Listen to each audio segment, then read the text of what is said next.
you.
Hello and welcome back, dear viewers. This is Vexing Cat, and we are returning to the selected poems of Lord Byron. Today, I am having a Irish cream coffee, just a latte, regular Irish cream, not the good stuff, and grapefruit enhanced element tea electrolyte water. I just wanted to say thank you for joining me on this journey through this book. And while my health has not been the best over the last couple of days, because I live in the brutality that is Alaska, I do appreciate those of you that do stop by, whether I'm reading or not. So, as I said before, we are returning to Lord Byron's work. Hi, Panda. Um, I've got, here we go, open the tab. We are returning to, which section was this? We are in To Athens from The Curse of Minerva. Now, I've never read The Curse of Minerva, but I have heard it in passing as one of his better works. Well, he has a number of good works. I shouldn't phrase it like that. But Lord George Gordon Byron is a classic writer, and I genuinely have been enjoying his work. Though I will admit, the critic poem, what was it? English Bards and Scotch Reviewers, that was an epic. And so many insults, too, to his fellow poets and writers of his age. It's impressive to write that lyrically about people you don't like. Hmm. Mm. I did want to debut something. Hi, Tiger Faye. I recently commissioned Sino the Crocodile. If you haven't seen his work before, it just adorable style. Give me a second. So it should be available for everybody.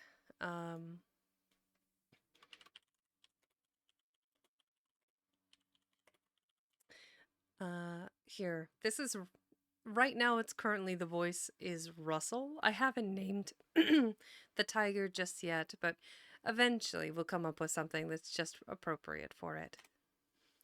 But check out Chat. Cat the new TTS.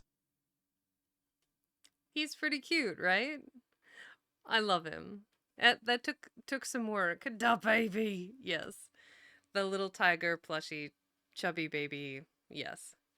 But Sino did a phenomenal job, and once we come up with a name for it, it'll be fantastic. But it took some work to figure out how to make a nested text-to-speech, I guess, plushie? I don't know. It took some work to make it slide into frame, pick the right voice, slide out of frame. As someone that is not that tech savvy usually, I was struggling with it, and I'm really glad I figured it all out. And Sino did an amazing job. Let me do a quick shout out for Sino. I am a baby. The cutest. Love this little creature and hope to see them more. Good on the reading, fellow tigers. Aren't I just the most adorable thing you've ever seen? Dangerous. This is dangerous. Ultimately, this is dangerous. I believe it's Sino the Crocodile, but bear with me. Yes, Sino the Crocodile. So shout out to Sino, did an amazing job with chat, and this'll help cook down all of your storybook points as you use the chat. Eventually. Nor do not worry, Mother Tiger, no danger here. No, Paul is well and not brewing chaos. Nope, All is well and not brewing chaos. Oh no, I have created a monster. Um, yeah. It's gonna be a fun way for people to interact with me while I'm reading, as well as a bit of a distraction to help keep me on task. So enjoy him. I love him. I might adjust his volume. I don't think he's too loud. If you guys think he's all right.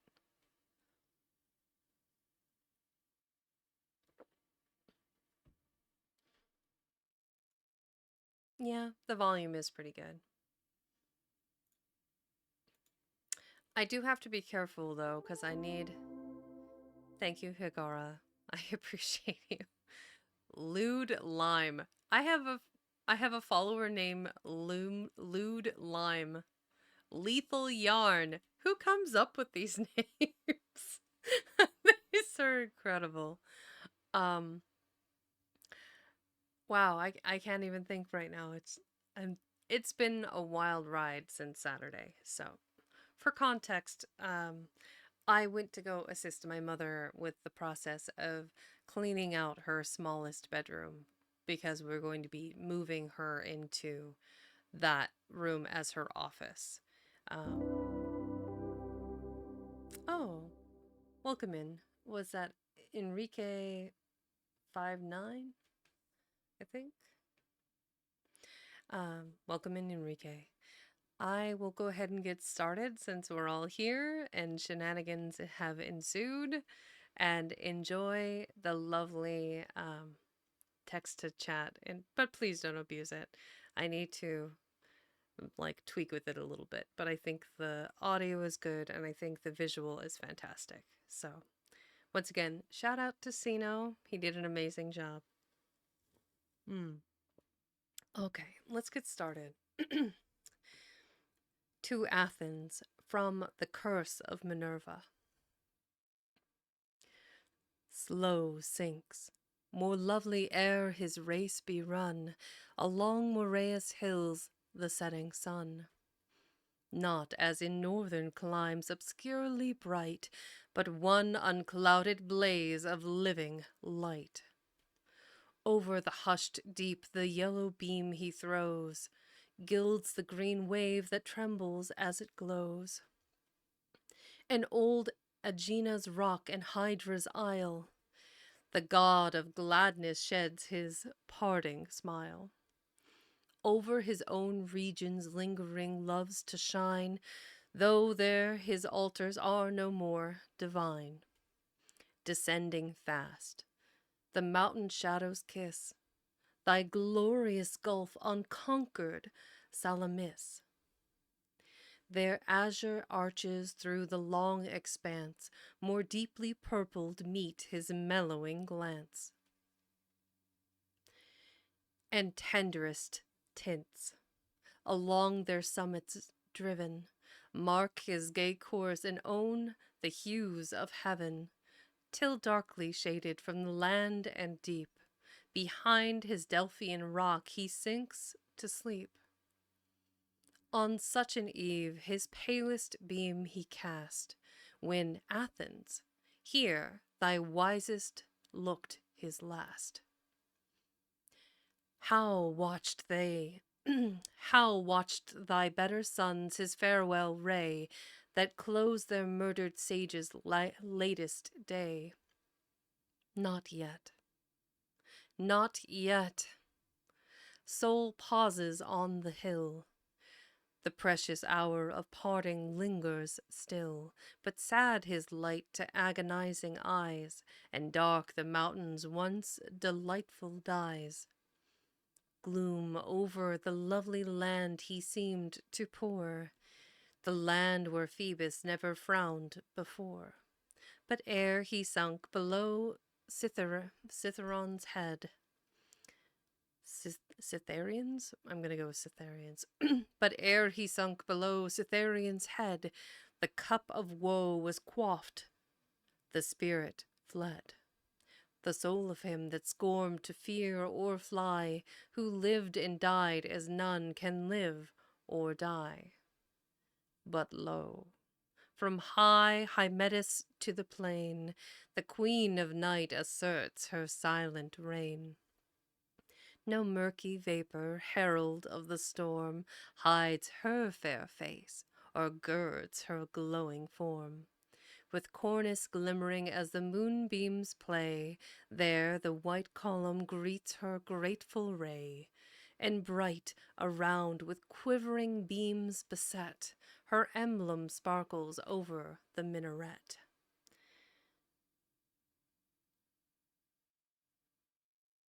The cypress, no. The groves of olive, the groves of olives, the groves of olive scattered dark and wide, where meek Sisyphus, Sisyphus, yes, where meek where meek Sisyphus sheds his scanty tide. The cypress saddening by the sacred mosque, the gleaming turret of the gay kiosk, and sad and sombre mid the holy calm, near Theseus' fane yon solitary palm, all tinged with varied hues, arrest the eye, and dull were his that passed them heedless by. Again, the Aegean heard no more afar, lulls his chafed breast from elemental war.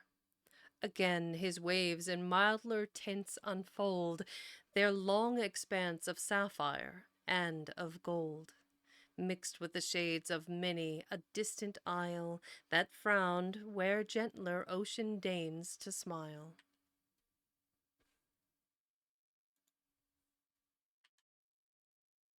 As thus, within the walls of Pallas' fane, I marked the beauties of the land and main, alone and friendless on the magic shore, whose arts and arms but live in poets' lore. Oft, as the matchless dome I turned to scan, sacred to gods but not secure from man, the past returned, the present seemed to cease, and glory knew no clime beyond her Greece. Pretty good. Saint Peter sat by the celestial gate.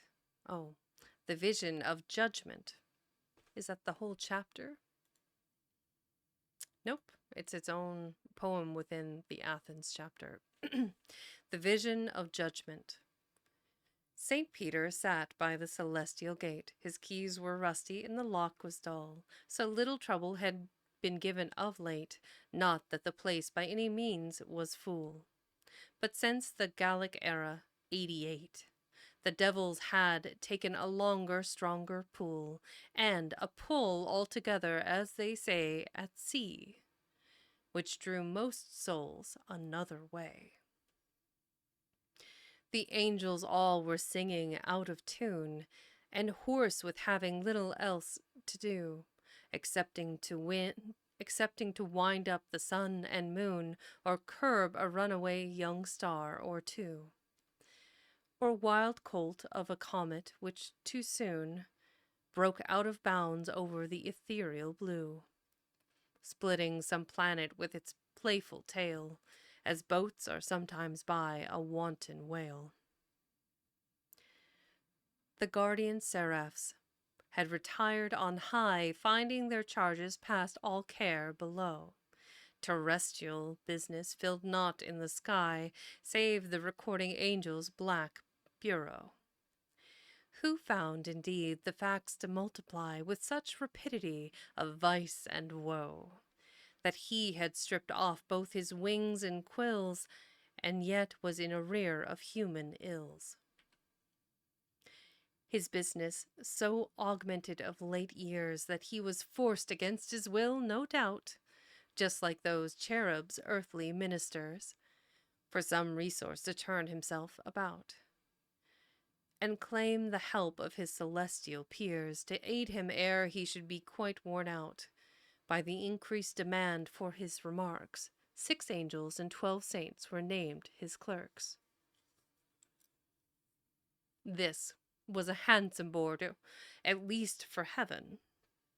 And yet they had even then enough to do. So many conquerors' cars were daily driven, so many kingdoms fitted up anew.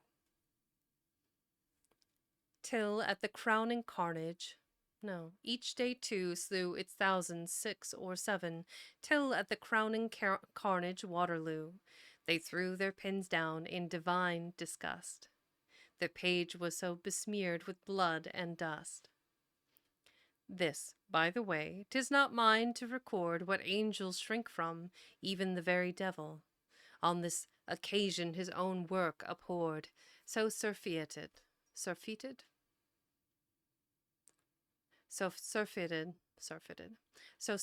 with the infernal revel, though he himself had sharpened every sword, it almost quenched his innate thirst of evil. Here Satan's sole good work deserves insertion.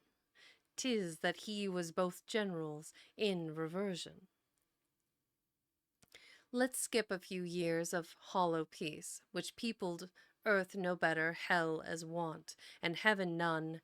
They form the tyrant's lease. With nothing but new names ascribed, with nothing but new names subscribed upon it.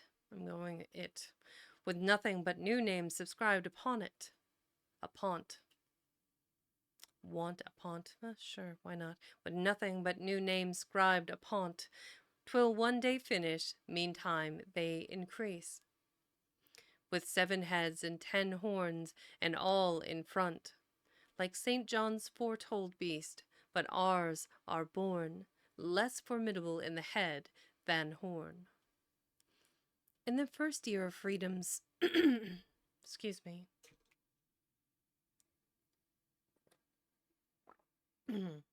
me. A little better.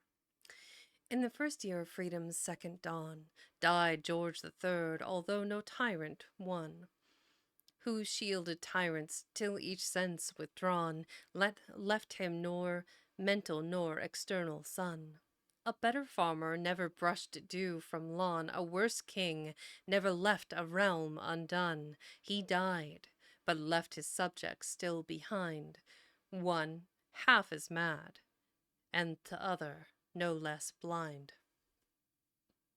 He died. His death made no great stir on earth, his burial made some pomp. There was profusion of velvet, gilding, brass, and no great dearth of aught but tears, save those shed by collusion, for these things may be bought at their true worth. Of eulogy there was the due infusion, bought also, and the torches, cloaks, and banners, heralds and relics of old Gothic manners, formed a sepulchral melodrame of all the fools who flocked to swell or see the show, who cared about the corpse. The funeral made the attraction, and the black the woe. There throbbed, not there, a thought which pierced the pall, and when the gorgeous coffin was laid low, it seemed the mockery of hell twofold, the rottenness of 80 years in gold. So, mix his body with the dust. It might return to what it must far sooner, were the natural compound left alone to fight its way back into earth and fire and air, but the unnatural balsams merely blight what nature made him at his birth, as bare as the mere million's base unmummied clay, yet all his spices but prolonged decay. He's dead, and upper earth with him has done. He's buried, save the undertaker's bill or lapidary scrawl, the world is gone. For him, unless he left a German will, but where the proctor who will ask his son, in whom his qualities are reigning still, except that household virtue, most uncommon, of constancy to a bad, ugly woman. God save the king! It is a large economy in God to save the like, but if he will be saving, all the better, for not one am I of those who think damnation better still. I hardly know too, if not quite alone am I, in this small hope of bettering future ill, by circumscribing, with some slight restriction, the eternity of hell's hot jurisdiction. I know this is unpopular. I know 'tis blasphemous. I know one may be damned for hoping no one else may ever be so. I know my catechism. I know where we're crammed. Welcome in. I know we're crammed with the best doctrines till we quite overflow. I know that all save England's church have shammed, and that the other twice 200 churches and synagogues have made a damned bad purchase. God help us all, God help me too. I am, God knows, as helpless as the devil can wish, and not a whit more difficult to damn than is to bring to land a late-hooked fish, or to the butcher to purvey the lamb. Not that I'm fit for such a noble dish, as one day will be the immortal fry of almost everybody born to die. St. Peter sat by the celestial gate and nodded over his keys when, lo, there came a wondrous noise he had not heard of late. A rushing sound of wind and stream and flame, in short, a roar of things extremely great, which would have made aught save a saint exclaim. But he, with first a start and then a wink, said, "There's another star gone out, I think."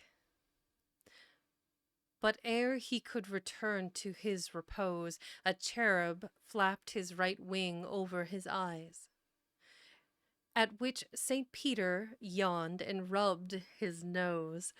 "Saint Porter," said the angel, "prithee rise," waving a goodly wing which glowed as glows an earthly peacock's tail with heavenly dyes.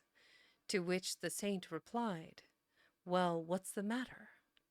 Is Lucifer come back with all this clatter?"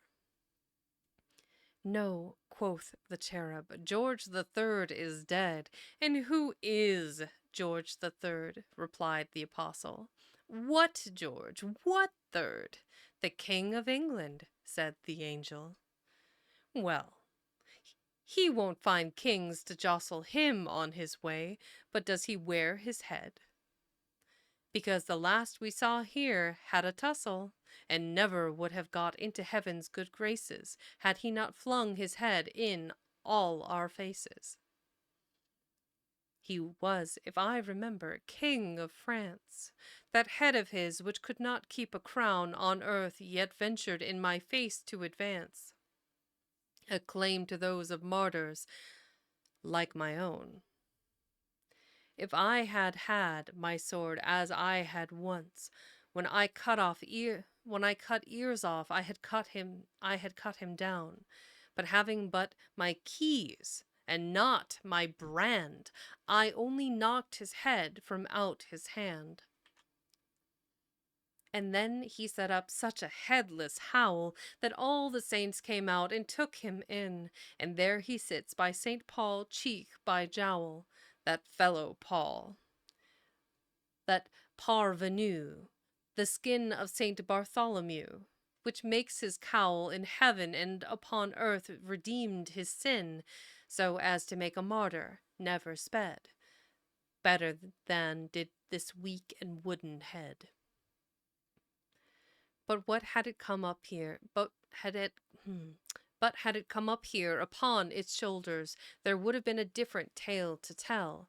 The fellow feeling in the saints' beholders seems to have acted on them like a spell. And so, this very foolish head heaven soldiers Solders. And so this very foolish head heaven solders back on its trunk. It may be very well, and seems the custom here to overthrow whatever has been wisely done below. The angel answered, Peter, do not pout. The king who comes as head and all entire, and never knew much what it was about. He did as doth the puppet, by its wire, and will be judged like all the rest, no doubt. My business and your own is not to inquire into such matters, but to mind our cue, which is to act as we are bid to do. While thus they spoke, the angelic caravan, arriving like a rush of mighty wind, cleaving the fields of space as doth the swan, some silver stream, say Ganges, Nile, or Indus, or Thames, or Tweed, and midst them an old man, with an old soul and both extremely blind, halted before the gate, and in his shroud seated their fellow traveller on a cloud. But bringing up the rear of this bright host, a spirit of a different aspect waved his wings like thunder clouds above some coast, whose barren beach with frequent wrecks is paved. His brow was like the deep when tempest tossed, fierce and unfathomable thoughts engraved, eternal wrath on his immortal face, and where he gazed a gloom pervaded space. As he drew near, he gazed upon the gate, never to be entered more by him or sin, with such a glance of supernatural hate, as made St. Peter wish himself within. He pattered with his keys at a great rate, and sweated through his apostolic skin. Of course, his perspiration was but ichor, or some such other spiritual liquor.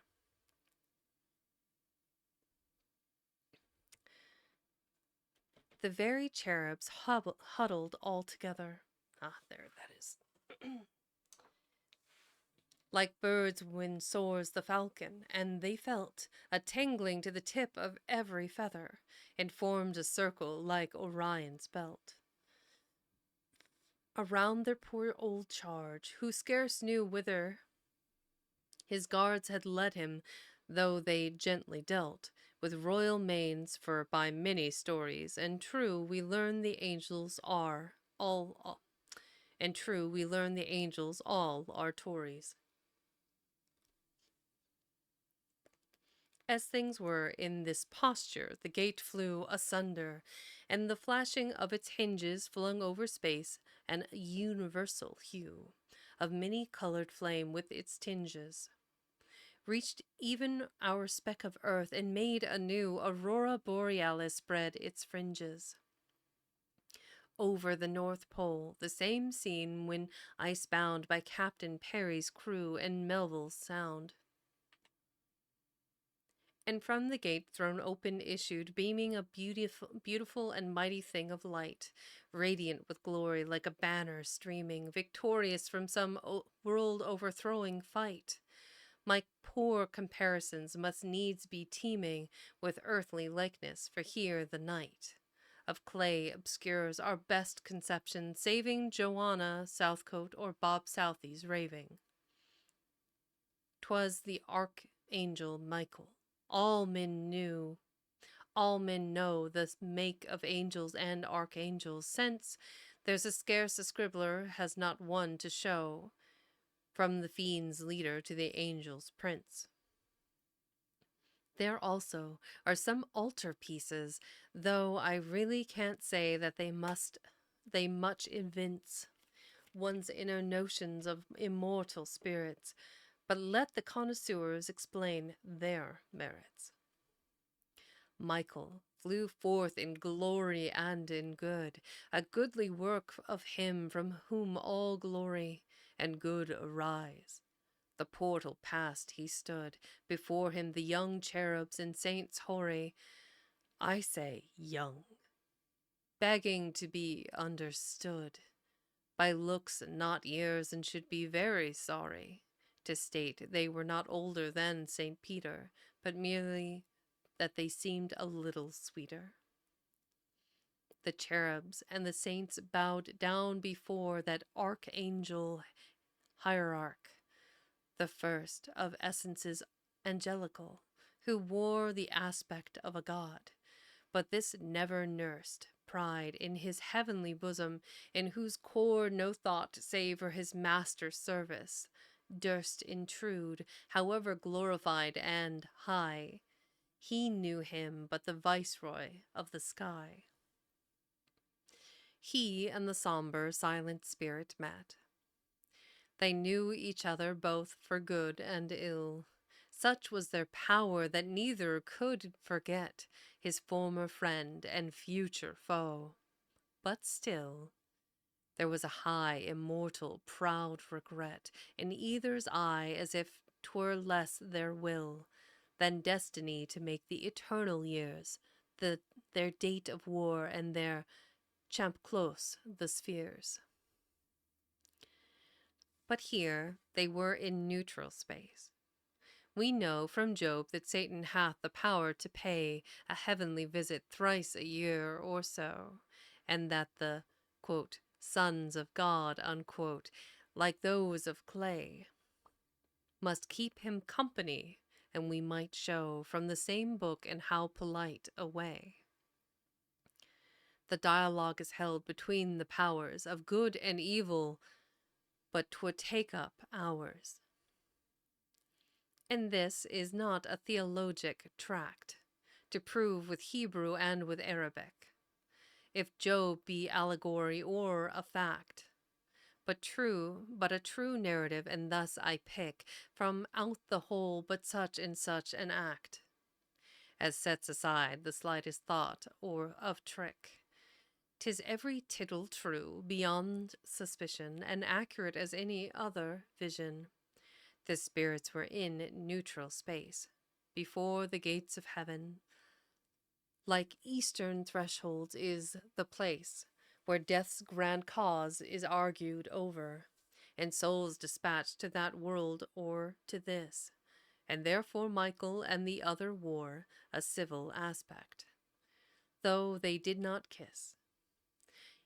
Yet still between his darkness and his brightness there passed a mutual glance of great politeness.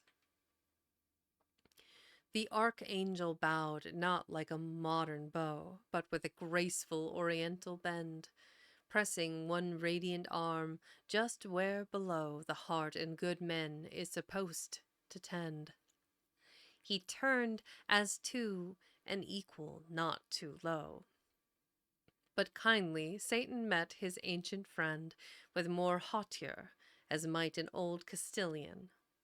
Poor noble meet a mushroom, rich civilian. He merely bent his diabolic brow, an instant, and then raised it. He stood in act to assert his right or wrong, and show 'cause why King George by no means could or should make out a case to be exempt from woe. Welcome in, Jan. Eternal, more than other kings endued, with better sense and hearts whom history mentions, who long have, quote, paved hell with their good intentions, unquote.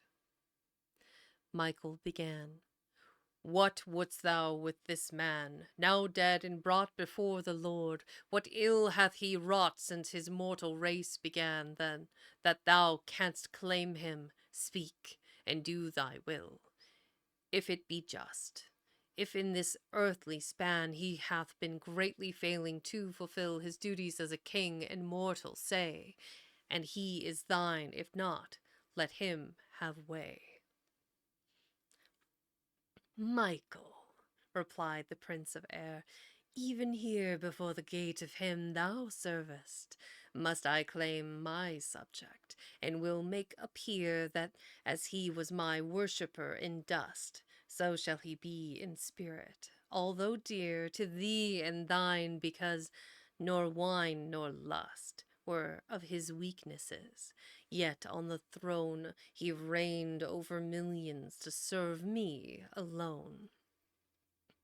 Look to our earth, or rather mine, it was once more thy master's, but I triumph not in this poor planet's conquest, nor, alas, need he thou servest envy me my lot.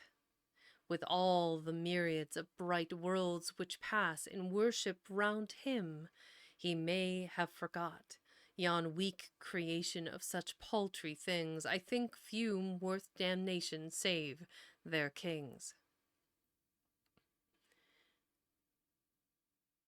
And these but as a kind of quit rent, to assert my right as lord, and even had I such an inclination, 'twere, as you well know, superfluous. They are grown so bad that hell has nothing better left to do than leave them to themselves, so much more mad and evil by their own internal curse. Heaven cannot make them better, nor I worse. Look to the earth, I said, and say again, when this old, blind, mad, helpless, weak, poor worm began in youth's first bloom and flush to reign, the world and he both were a different form. And much of earth and all the watery plain of ocean called him kings. Through many a storm his isles had floated on the abyss of time, for the rough virtues chose then for their clime. He came to his sceptre young, he leaves it old. Look to the state in which he found his realm, and left it, and his annals to behold. How to a minion first he gave the helm, how grew upon his heart a thirst for gold. The beggar's vice, which can but overwhelm the meanest hearts. And for the rest, but glance thine eye along America and France. Welcome in, by the way. 'Tis true he was a tool from first to last. I have the workman safe. But as a tool, so let him be consumed from out the past of ages. Welcome in, Koala.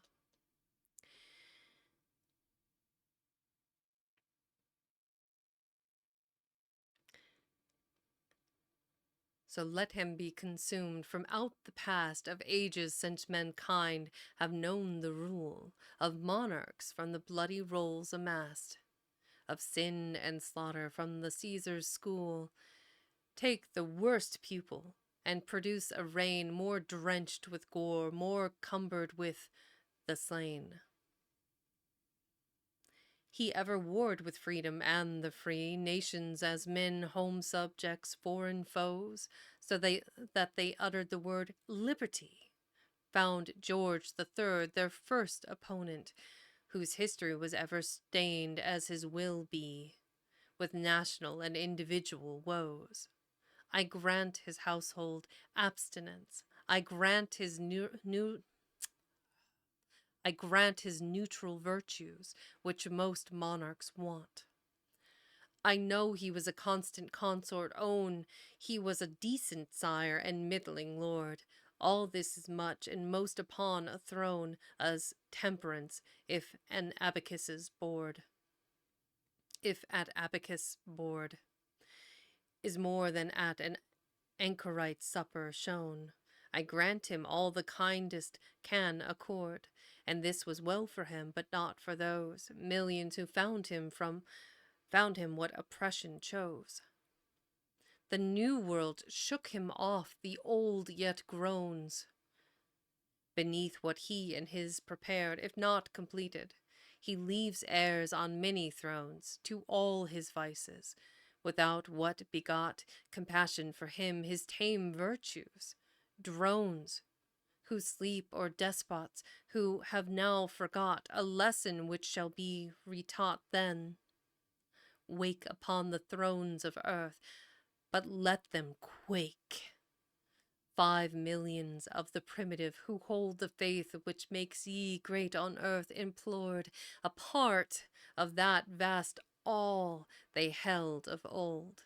Freedom to worship not alone your Lord Michael, but you, and you, Saint Peter, cold must be your souls if you have not abhorred the foe to Catholic participation and all the license of a Christian nation. True, he allowed them to pray God, but as a consequence of prayer refused the law, which would have placed them upon the same base with those who did not hold the saints in awe. But here St. Peter started from his place and cried, "You may the prisoner withdraw, ere heaven shall ope her portals to this gulep. While I am guard, may I be damned myself. Sooner will I with Cerberus exchange my office, and his is no sinecure, then see this royal bedlam bigot range the azure fields of heaven, of that be sure." "Saint," replied Satan, "you do well to avenge the wrongs he made your satellites endure. And if to this exchange you should be given, I'll try to coax our Cerberus up to heaven." Here Michael interposed. "Good saint and devil, pray not so fast. You both outrun discretion. Saint Peter, you were wont to be more civil. Satan, excuse this warmth of his expression and condescension to the vulgar's level. Even saints sometimes forget themselves in session. Have you got more to say?" "No." "If you please, I'll trouble you to call your witnesses." Then Satan turned and waved his swarthy hand, which stirred with its electric qualities clouds farther off than we can understand, although we find him sometimes in our skies. Infernal thunder shook both sea and land and all the planets, and hell's batteries let off the artillery which Milton mentions as one of Satan's most sublime inventions. This was a signal unto such damned souls as have the privilege of their damnation extended far beyond the mere controls of worlds past, present, or to come. No station is theirs particularly in the rolls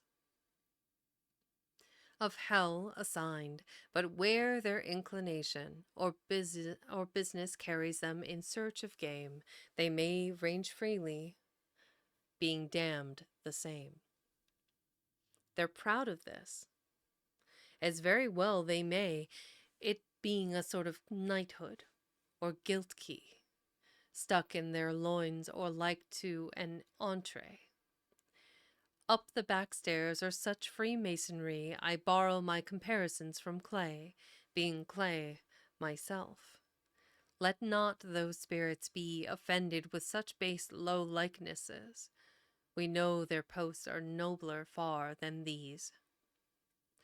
When the great signal ran from heaven to hell, about 10 million times the distance reckoned, from our sun to its earth, as we can tell how much time it takes up even to a second, for every ray that travels to dispel the fogs of London, through which dimly beaconed the weathercocks are gilt some thrice a year, if that the summer is not too severe. I say that I can tell.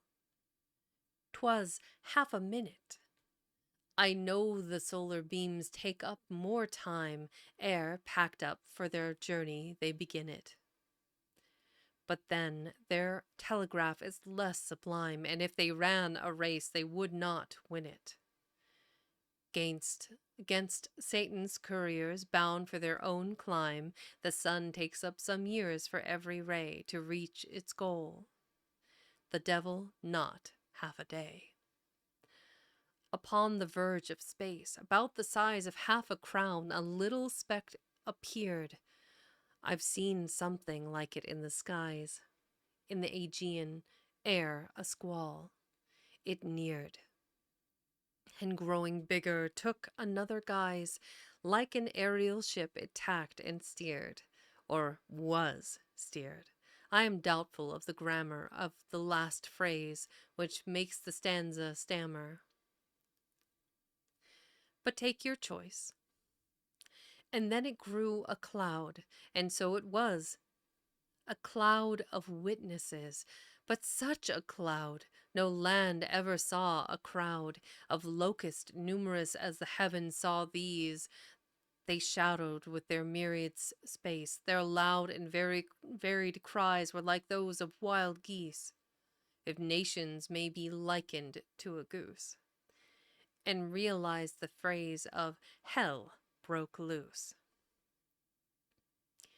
Here crashed a sturdy oath of stout John Bull, who damned away his eyes as hitherto for 3 Paddy brogued, by Jesus, what's your wool? The temperate Scot exclaimed, the French ghost swore. In certain terms I shan't translate in full, as the first coachman will, and midst the war, the voice of Jonathan was heard to express, our president is going to war, I guess. Besides these were the Spaniard, Dutch, and Dane, in short, an universal shoal of shades, from Othahides Isle to Salisbury Plain, of all climes and professions, years, and trades, ready to swear against the good king's reign, bitter as clubs in cards are against spades. All summoned by the grand subpoena, to try if kings mayn't be damned like me or you. When Michael saw this host, he first grew pale, as angels can. Next, like Italian twilight, he turned all colors, as a peacock's tail, or sunset streaming through a Gothic skylight, in some old abbey, or a trout not stale, or distant lightning on the horizon by night, or a fresh rainbow, or a grand review of 30 regiments in red, green, and blue. Then he addressed himself to Satan. Why, my good old friend, for such I deem you, though our different parties make us fight so shy. I never mistake you for a personal foe. Our difference is political, and I trust that whatever may occur below, you know my great respect for you, and this makes me regret whatever you do amiss. Why, my dear Lucifer, would you abuse my call for witnesses? I did not mean that you should half of earth and hell produce. 'Tis even superfluous, since 2 honest, clean, 2 true testimonies are enough. We lose our time, nay, our eternity, between the accusation and defense. If we hear both, 'twill stretch our immortality. Satan replied, to me the matter is indifferent in a personal point of view. I can have 50 better souls than this, with far less trouble than we have gone through already, and I merely argued his late Majesty of Britain's case with you upon a point of form. You may dispose of him. I've kings enough below, God knows. Thus spoke the demon, late called multi-faced, by Molto scribbling Southey. Then we'll call 1 or 2 persons of the myriads placed around our congress, and dispense with all the rest, quoth Michael. Who may be so graced as to speak first? There's choice enough. Who shall it be? Then Satan answered, there are many, but you may choose Jack Wilkes as well as any. A merry, cock-eyed, curious-looking sprite upon the instant started from the throng,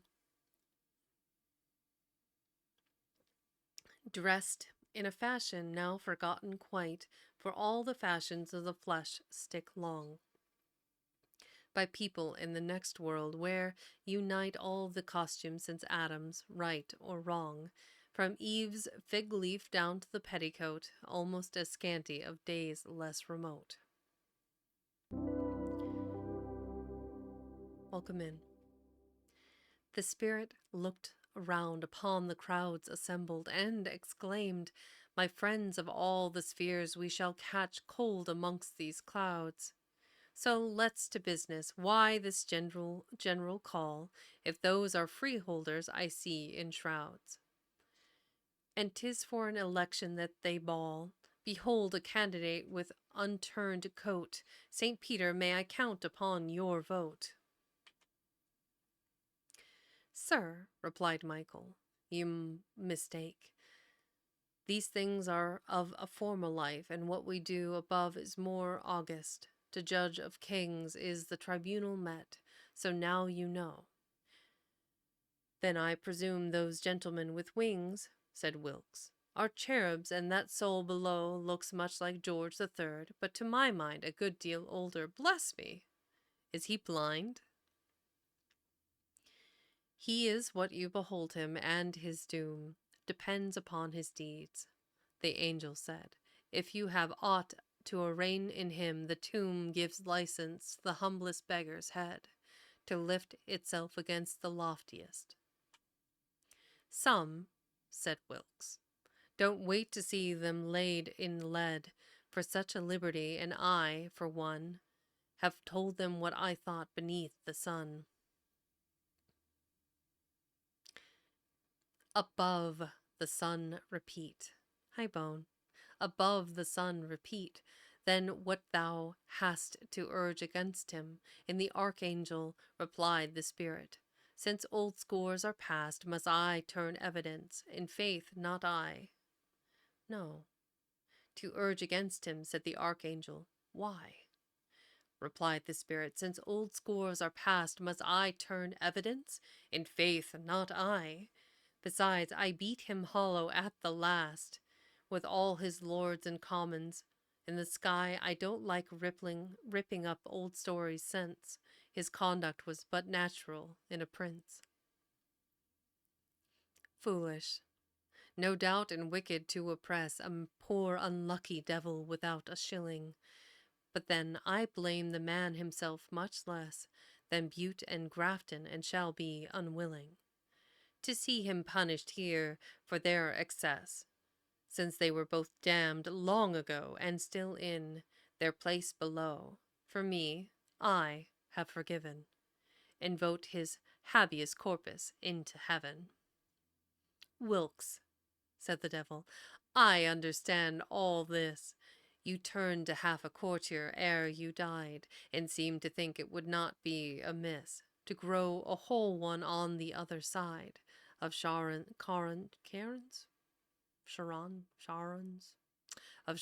ferry. You forget that his reign is concluded, whatsoever betide.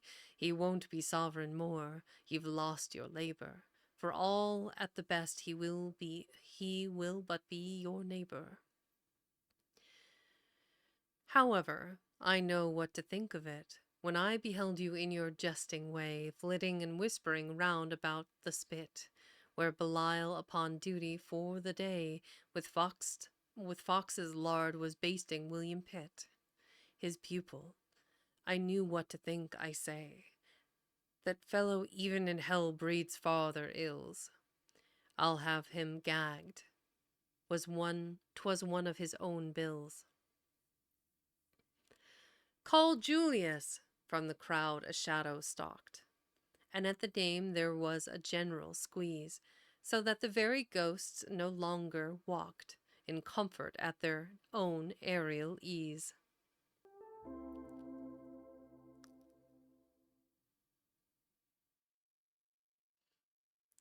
But were all rammed and jammed but to be balked, as we shall see, and jostled hands and knees, like wind compressed and pent within a bladder, or like a human colic, which is sadder.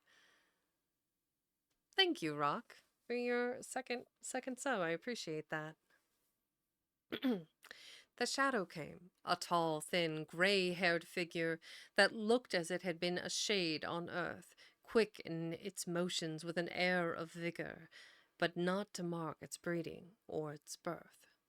Now it waxed little, then again grew bigger, with now an air of gloom or savage mirth.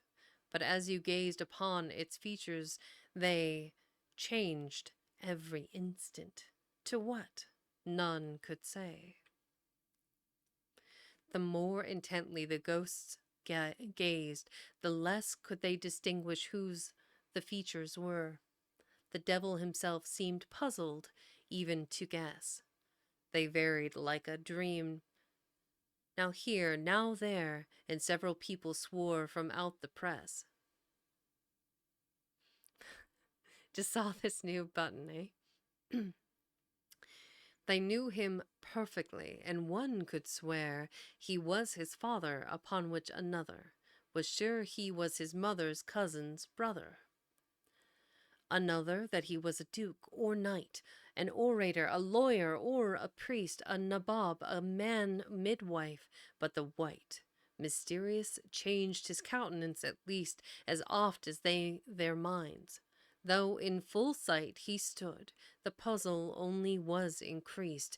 The man was a phantasmagoria in himself. He was so volatile and thin. That was an epic word, by the way. Phantasmagoria. That's a $5 word. That's a good one. The moment that you had pronounced him one, presto, his face changed and he was another. And when that change was hardly well put on, it varied, till I don't think his own mother, if that he had a mother, would her son have known. He shifted so from one to other, till guessing from a pleasure grew a task at this epistolary iron mask. For sometimes he like Cerberus would seem 3 gentlemen at once, as sagely says good Mrs. Malaprop. Then you might deem that he was not even one. Now many rays were flashing round him, and now a thick steam hid him from sight, like fogs on London days.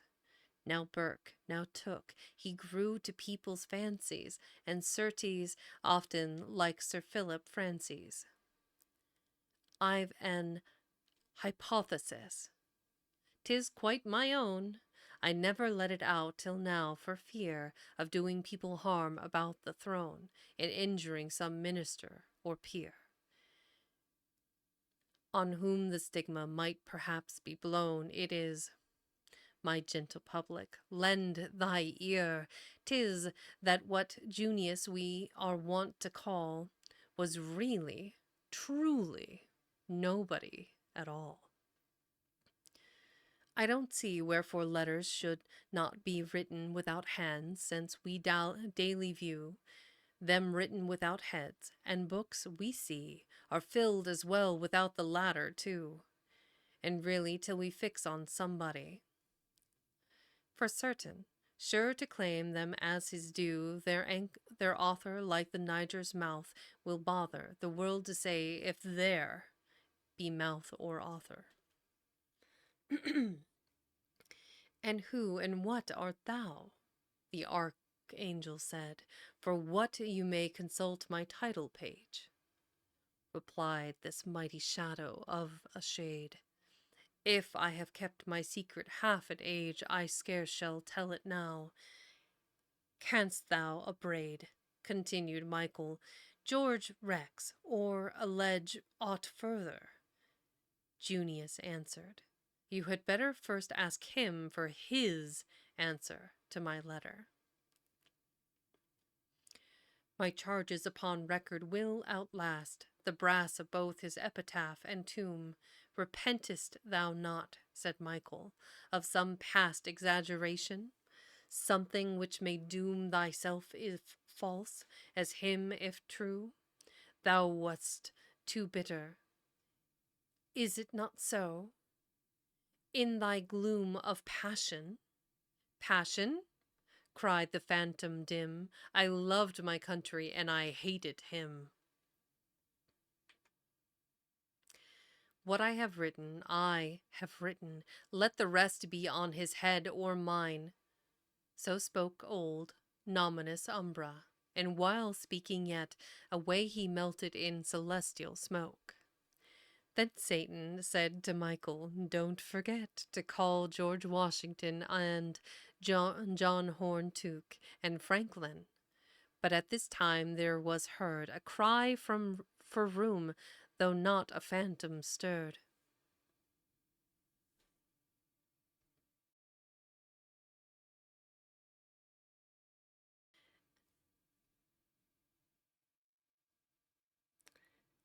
At length with jostling, elbowing, and the aid of cherubim appointed to that post, the devil Asmodeus to the circle made his way, and looked as if his journey cost some trouble. When his burden down he laid, "What's this?" cried Michael. "Why, 'tis not a ghost." "I know it," quoth the incubus, "but he shall be won if you leave the affair to me." Confound the renegado! I have sprained my left wing, he's so heavy. Who would think some of his works about his neck were chained but to the point, while hovering over the brink of Skiddaw, where as usual it still rained, I saw a taper far below me wink, and stooping caught this fellow at libel, no less on history than the Holy Bible. The former is the devil's scripture, and the latter yours, good Michael. So the affair belongs to all of us, you understand. I snatched him up, just as you see him there, and brought him off for sentence out of hand. I've scarcely been 10 minutes in the air, at least a quarter it can hardly be. I dare say that his wife is still at tea. Here Satan said, I know this man of old, and have expected him for some time here. A sillier fellow you will scarce behold, or more conceited in his petty sphere, but surely it was not worth while to fold such trash below your wing, Asmodeus dear. We have the poor wretch safe, without being bored with carriage, coming of his own accord. But since he's here, let's see what he has done. Done! Cried Asmodeus. He anticipates the very business you are now upon, and scribbles as if head clerk to the fates. Who knows to what his ribaldry may run, when such an ass as this, like Balaam's prates? Let's hear, quoth Michael, what he has to say. You know we're bound to that in every way. Now the bard, glad to get an audience, which by no means often was his case below, began to cough and hawk and hem and pitch into his voice into that awful note of woe to all unhappy hearers within reach. Of poets when the tide of rhymes in flow, but stuck fast with his first hexameter, not one of all whose gouty feet would stir. But ere the spavined dactyls could be spurred into recitative in great dismay, recitative, I believe, into recitative in great dismay, both cherubim, both cherubim and seraphim were heard to murmur loudly through their long array, and Michael rose ere he could get a word.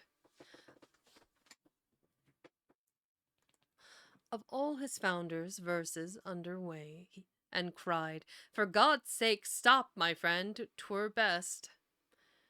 Non di non homines. You know the rest. A general bustle spread throughout the throng, which seemed to hold all verse in detestation. The angels had of course enough of song, whereupon service and the generation of ghosts had heard too much in life not long before to profit by a new occasion. The monarch, mute till then, exclaimed, "What? What? Pie come again? No more of that." The tumult grew, and universal cough convulsed the skies as during a debate, when Castlereagh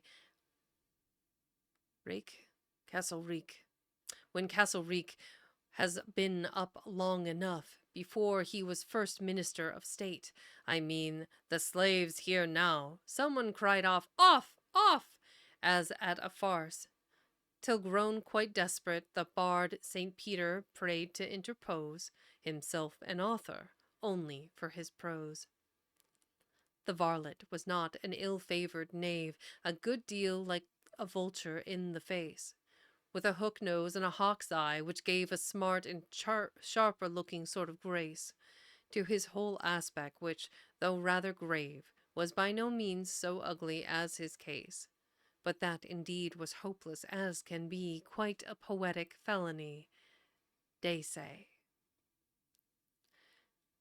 When Michael blew his trump, and stilled the noise with one great, still greater as is yet the mode, on earth besides, except some grumbling voice, which now and then will make a slight inroad upon decorous silence. Few will twice lift up their lungs when fairly overcrowded. And now the bard could plead his own bad cause with all the attitudes of self-applause. He said, "I only give the heads." He said, he meant no harm in scribbling. 'Twas his way upon all topics. 'Twas, besides, his bread, of which he buttered both sides. 'Twould delay too long the assembly he was pleased to dread, and take up rather more time than a day, to name his works. He would but cite a few. What, Tyler? Rhymes on Blenheim, Waterloo.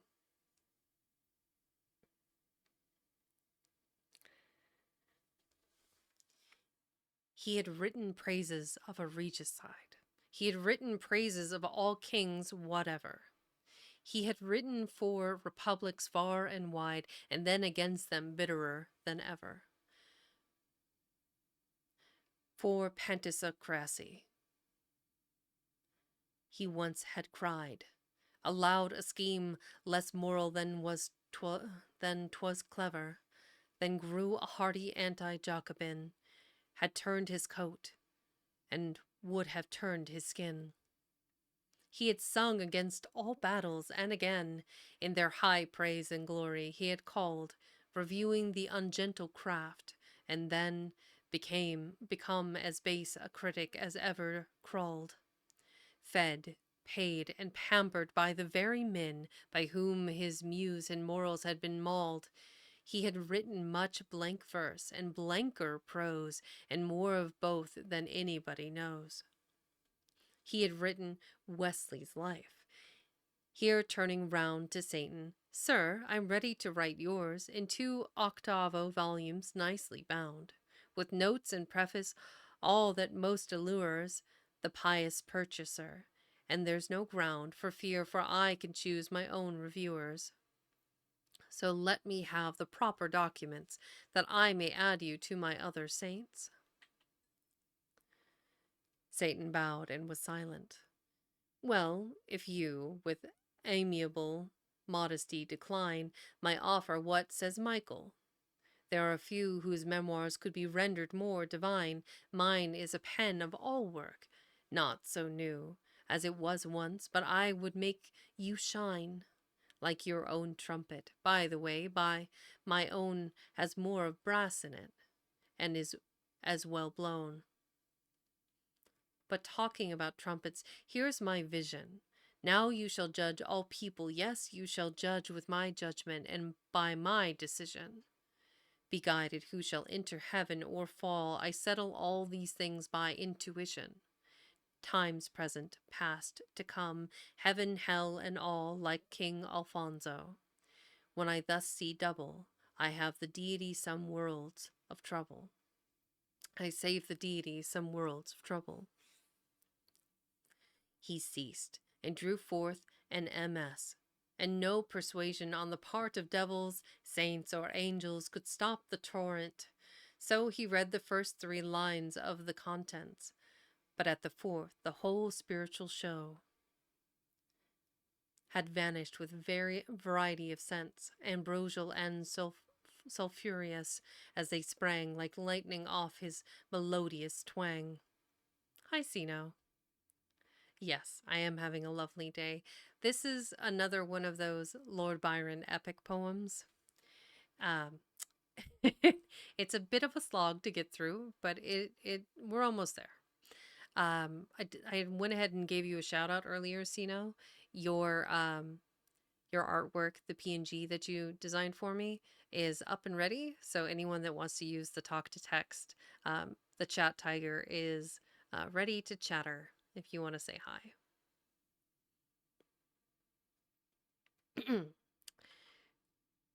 Those grand heroics acted as a spell. The angels stopped their ears and plied their pinions. The devils ran howling, deafened down to hell. The ghosts fled, gibbering for their own dominions. For 'tis not yet decided where they dwell. And I leave every Vexing man... is the best tiger ever. Thanks, Sino. You're the best crocodile I've ever met. Though you do get a little bitey sometimes. But that's why we put you in timeout.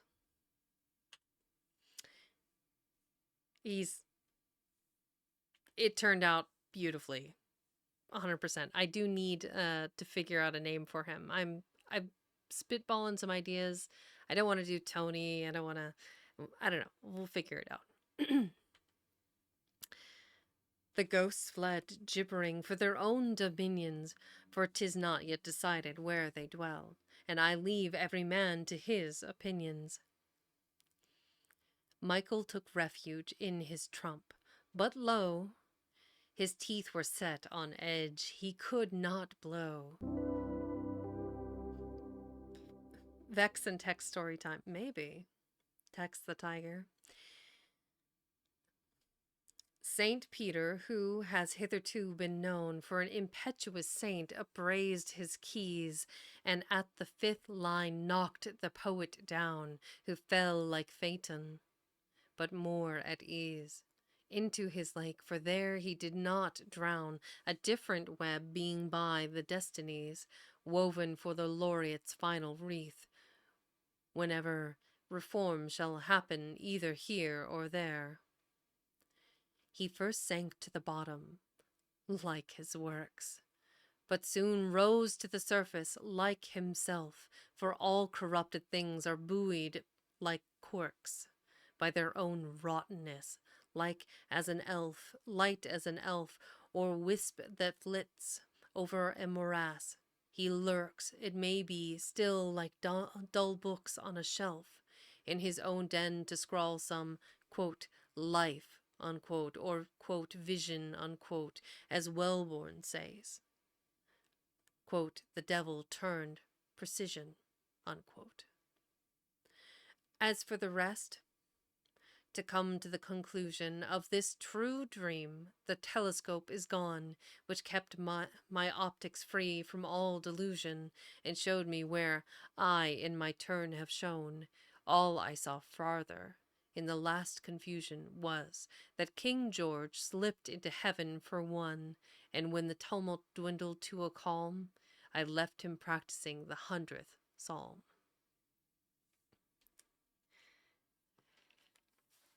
Oof. That one was pretty beefy. I still think it wasn't quite as long as the critics one, but it was decently long.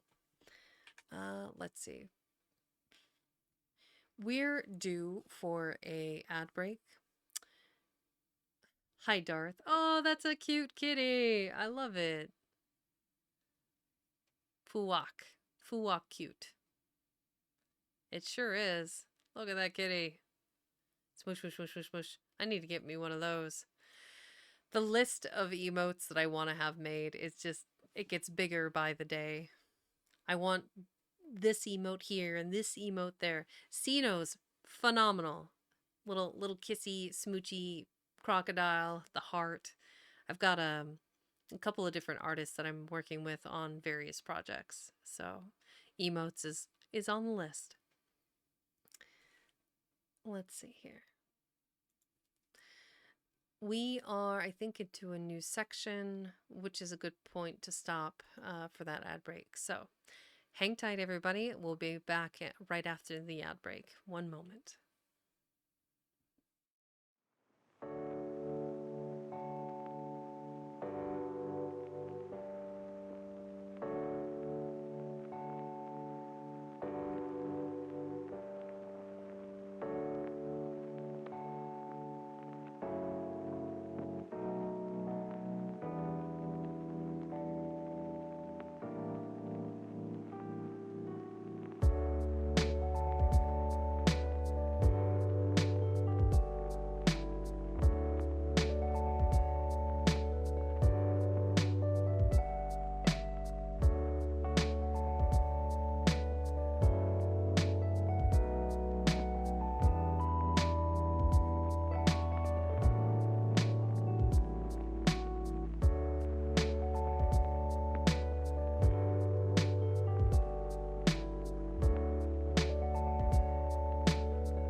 And we are back.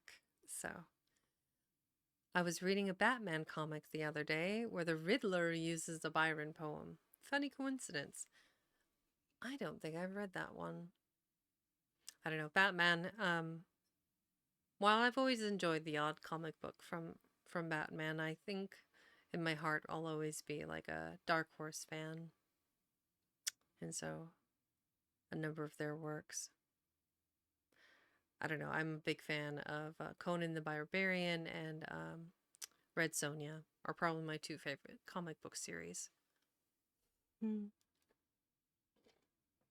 No cool Lord Byron poems in those, though, unfortunately. So we are on to the next section. This is, let's see, from Childe Harold's Pilgrimage. Not in those climes where I have late been straying, though beauty long hath there been matchless deemed, not in those visions to the heart displaying. forms which it sighs, but to have only dreamed, hath aught like thee in truth or fancy seemed. Nor having seen thee, shall I vainly seek to paint those charms which varied as they beamed. To such as see thee, not my words were weak. Hunched cosplayer, welcome in. To those who gaze on thee, what language could they speak? Ah, mayst thou ever be what now thou art, nor unbeseem the promise of thy spring. Let's see, grab those.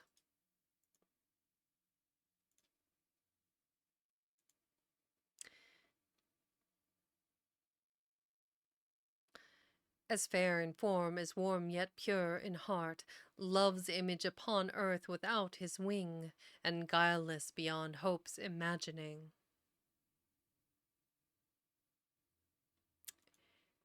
Death is the penalty for late books. No. No, we will not be murdering people. No. Thrashing them, maybe. Fining them, absolutely. And guileless beyond hope's imagining. And surely she who now so fondly rears thy youth in thee thus hourly brightening, beholds the rainbow of her future years, for those heavenly hues all sorrow disappears. Young Peri of the West, 'tis well for me, my years have already doubly number thine, my loveless eye unmoved may gaze on thee, and safely view thy ripening beauties shine. Happy, I never shall see them in decline. Happier, that while all younger hearts shall bleed, mine shall escape the doom thine eyes assign to those whose admiration shall succeed, but mixed with pangs to love's even loveliest hours decreed. Oh, let that eye, which wild as the gazelle's, now brightly bold or beautifully shy, wine as it wanders, dazzles where it dwells, wins as it wanders, dazzles where it dwells. Glance over this page, nor to my verse deny that smile for which my breast might vainly sigh. Could I to thee be ever more than friend, this much, dear maid, accord, nor question why. To one so young my strain I would commend, but mid me with my wreath one matchless lily bend. Such is thy name. With this my verse entwined, as long as kinder eyes a look shall cast, on herald's page I ance here enshrined, shall thus be first beheld, forgotten last. My days once numbered, should this homage past attract thy fairy fingers near the lyre of him who hailed thee, loveliest as thou wast, such is the most my memory may desire, though more than hope can claim and friendship less require. Childe Harold, from Canto 1. That would be 1 through 11, I believe. O thou, in Hellas deemed of heavenly birth, muse, formed or fabled at the minstrel's will, since shamed full oft by later lyres on earth, mine dares not call thee from thy sacred hill, yet there I've wandered by thy vaunted rill. Yes, sighed over Delphi's long deserted shrine, where, save that feeble fountain, all is still. No, nor mote my shell awake the weary nine, to grace so plain a tale, this lowly lay of mine. Willem in Albion's isle, where there dwelt a youth, who nay in virtue ways did take delight, but spent his days in riot most uncouth, and vexed with mirth the drowsy ear of night. Ah me, In sooth, he was a shameless wight, sore given to revel and ungodly glee. Few earthly things found favor in his sight, save concubines and carnal company, and flaunting wassailers of high and low degree. Childe Harold was he hight, but whence his name and lineage long it suits me not to say. Suffice it, that perchance they were of fame and had been glorious in another day. But one sad losel soils a name for aye, however mighty in the olden time. Nor all that heralds rake from coffined clay, nor florid prose, nor honeyed lies of rhyme, can blazon evil deeds, or consecrate a crime. Welcome in. Childe Harold basked him in the noontide sun, disporting there like any other fly, nor deemed before his little day was done, one blast might chill him into misery, but long ere scarce a third of his passed by. Worse than adversity the child befell, he felt the fullness of satiation, so that would be baka. More, give us more. Satiety, the more you know. And knowing is half the battle. He felt the fullness of satiety, then loathed in his native land to dwell, which seemed to him more lone than eremite's sad cell. For he through sin's long labyrinth had run, nor made atonement when he did amiss, had sighed to many though he loved but one, and that loved one, alas, could never be his, and happy she to escape from him whose kiss had been pollution unto aught so chaste, who soon had left her charms for vulgar bliss, and spoiled her goodly lands to gild his waste, nor calm domestic peace had ever deigned to taste. And now Childe Harold was sore sick at heart, and from his fellow bacchanals would flee. 'Tis said at times a sullen tear would start, but pride congealed the drop with his Byron, I think you were struggling with that line. 'Tis sad at times a sullen tear would start, but pride congealed the drop within his eye. Within his Okay. Apart he stalked in joyless reverie, and from his native land resolved to go and visit scorching climes beyond the sea. With pleasure drugged, he almost longed for woe, and even for change of scene would seek the shades below. The child departed from his father's hall. It was a vast and venerable pile, so old it seemed only not to fall, yet strength was pillared in each massy aisle.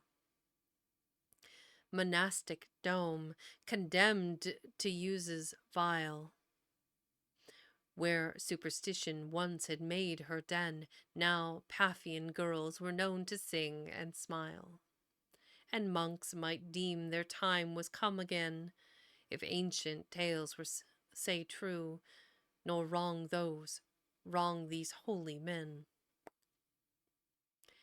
Again, oft-times in his maddest mirthful mood, strange pangs would flash along Childe Harold's brow, as if the memory of some deadly feud or disappointed passion lurked below.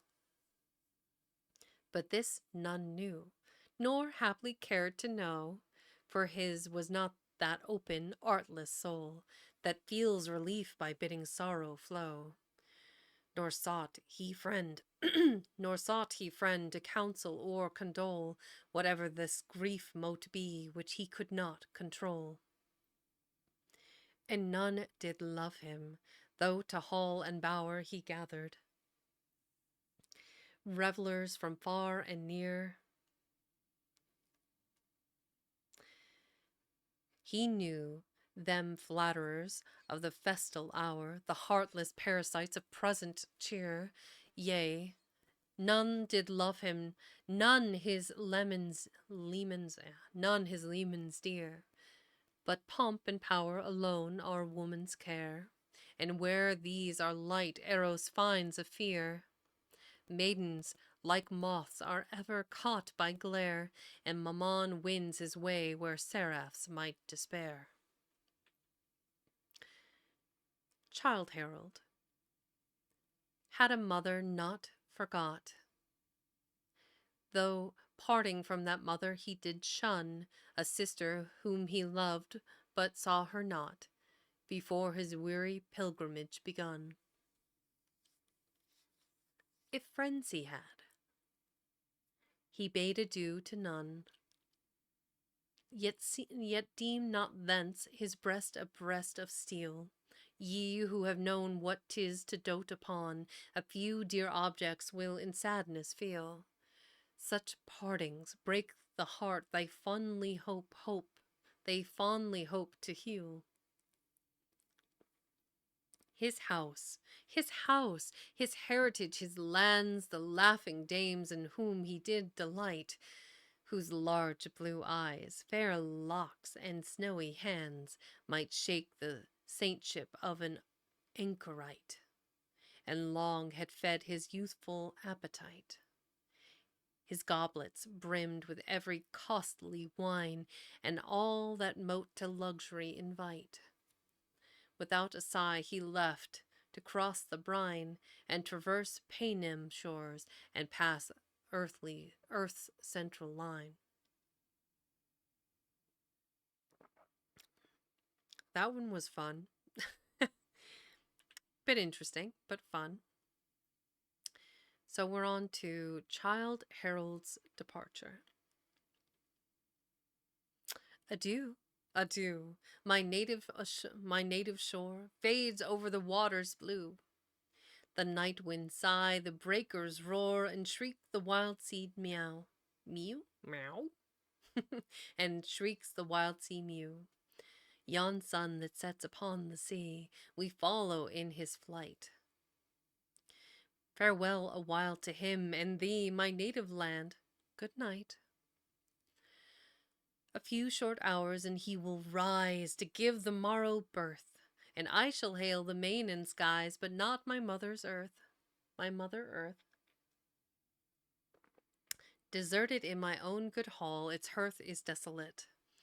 Wild weeds are gathering on the wall, my dog howls at the gate.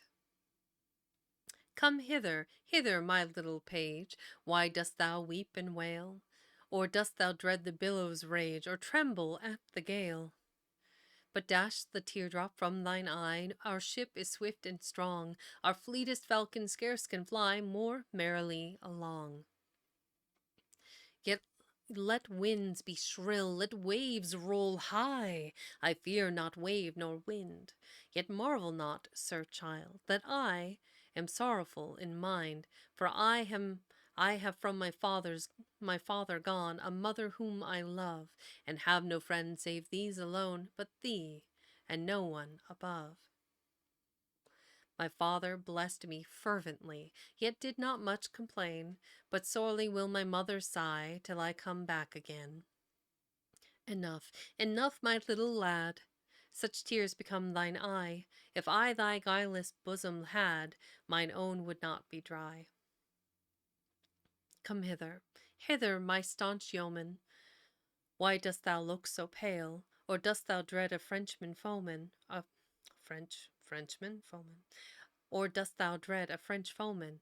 Or shiver at the gale? Deemst, English! You're killing me. Deemst thou I tremble for my life? Sir child, I'm not so weak, but thinking on an absent wife will blanch a faithful cheek.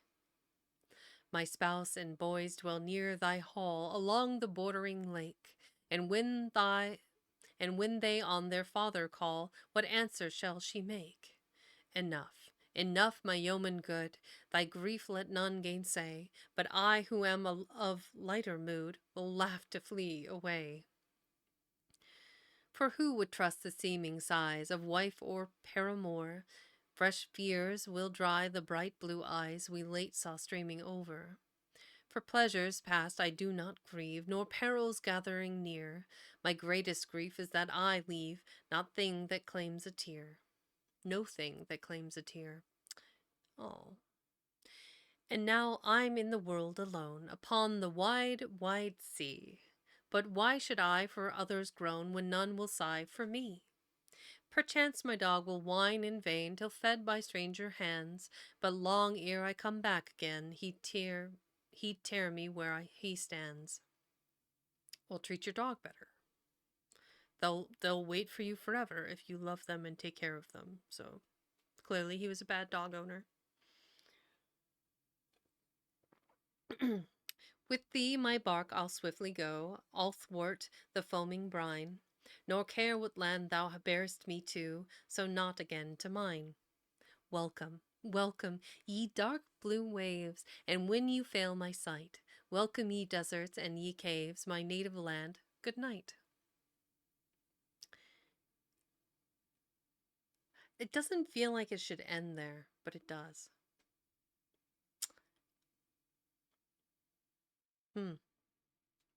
Let's see, the next one here.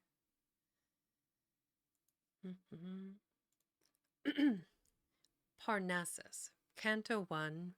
This would be, oh, what is L? C is 100. L is 1000. What is? Welcome in, Alvaron.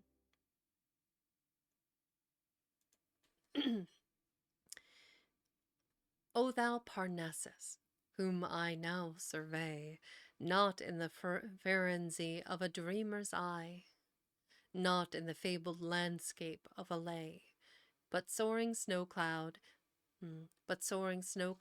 through the native sky, through thy native sky. Oh, Old English, it's killing me.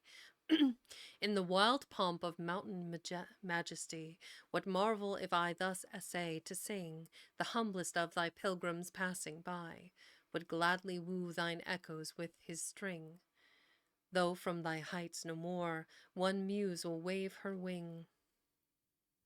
Oft have I dreamed of thee, whose glorious name who knows not man's divinest lore. And now I view thee, 'tis, alas, with shame that I in feeblest accents must adore. When I recount thy worshippers of yore, I tremble, and can only bend the knee, nor raise my voice, nor vainly dare to soar, but gaze beneath thy cloudy canopy. In silent joy to think at last I look on thee.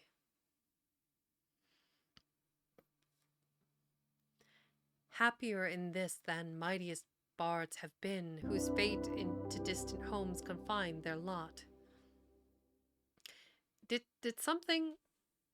Has something happened? I feel like I'm getting a lot of new followers today, and I don't know what I've done differently, but welcome in. Thank you. Happier in this than mightiest bards have been, who fate to distant homes confined their lot. Shall I unmoved behold the hallowed scene, which others rave of, though they know it not? Though here no more Apollo haunts his grot? Wow, what is a grot? To the internet. Something unpleasant, dirty, or of poor quality. Noun, grotto. Oh dear.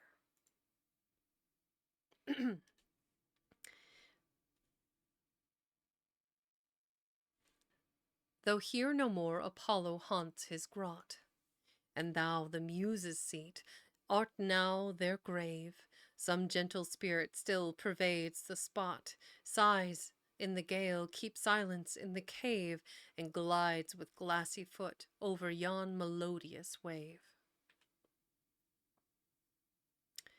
To Inez.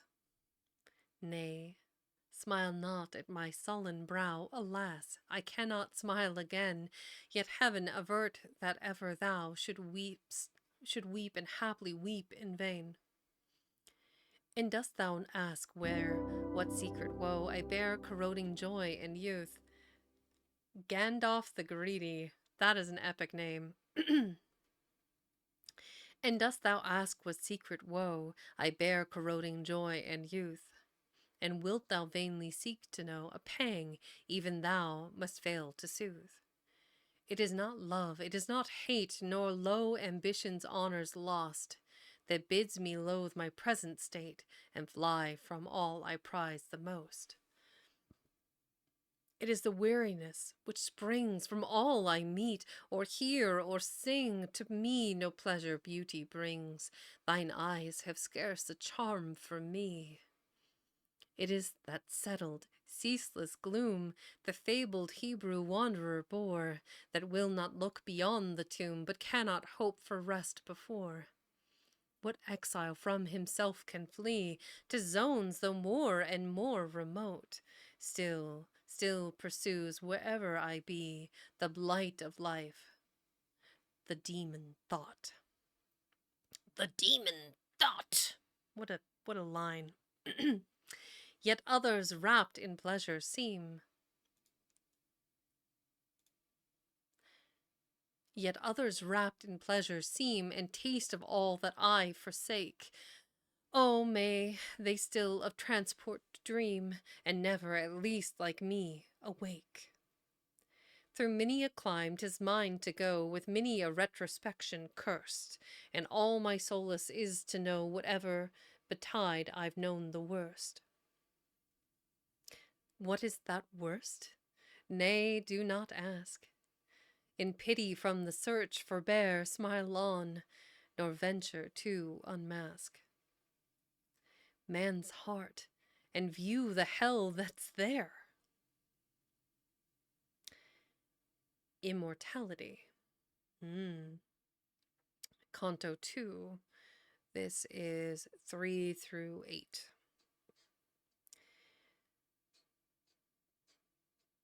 Son of the morning, rise. Approach you here, come. But molest not yon defenceless urn. Look on this spot, a nation's sepulchre, abode of gods whose shrines no longer burn. Even gods must yield.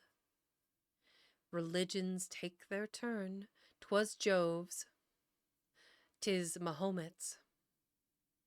And other creeds will rise with other years, till man shall learn vainly. His incense soars, his victim bleeds, poor child of doubt and death, whose hope is built on reeds. Bound to the earth, he lifts his eye to heaven. It's not enough, unhappy thing, to know thou art. Is this a boon so kindly given, that being thou wouldst be again and go?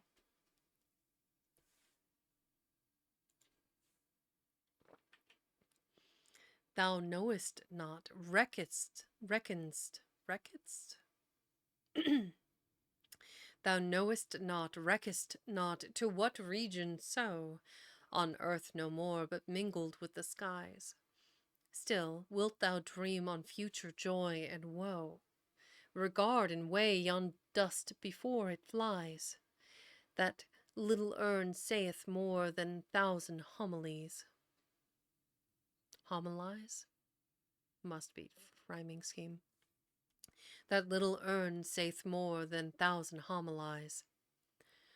Or burst the vanished hero's lofty mound, for on the solitary shore he sleeps. He fell, and falling nations mourned around, but now not one of saddening 1,000 weeps. nor warlike worshipper his vigil keeps, where demigods appeared, as records tell. Remove yon skull from out the scattered heaps. Is that a temple where a god may dwell? Why, even the worm at last disdains her shattered cell. Look on its broken arch, its ruined wall, its chambers desolate and portals foul. Yes, this was once ambition's airy hall, the dome of thought, the palace of the soul. Behold through each lackluster, eyeless hole the gay recess of wisdom and of wit, and passion's host that never brooked control. Can all saint, sage, or sophist ever writ, people this lonely tower, this tenement refit?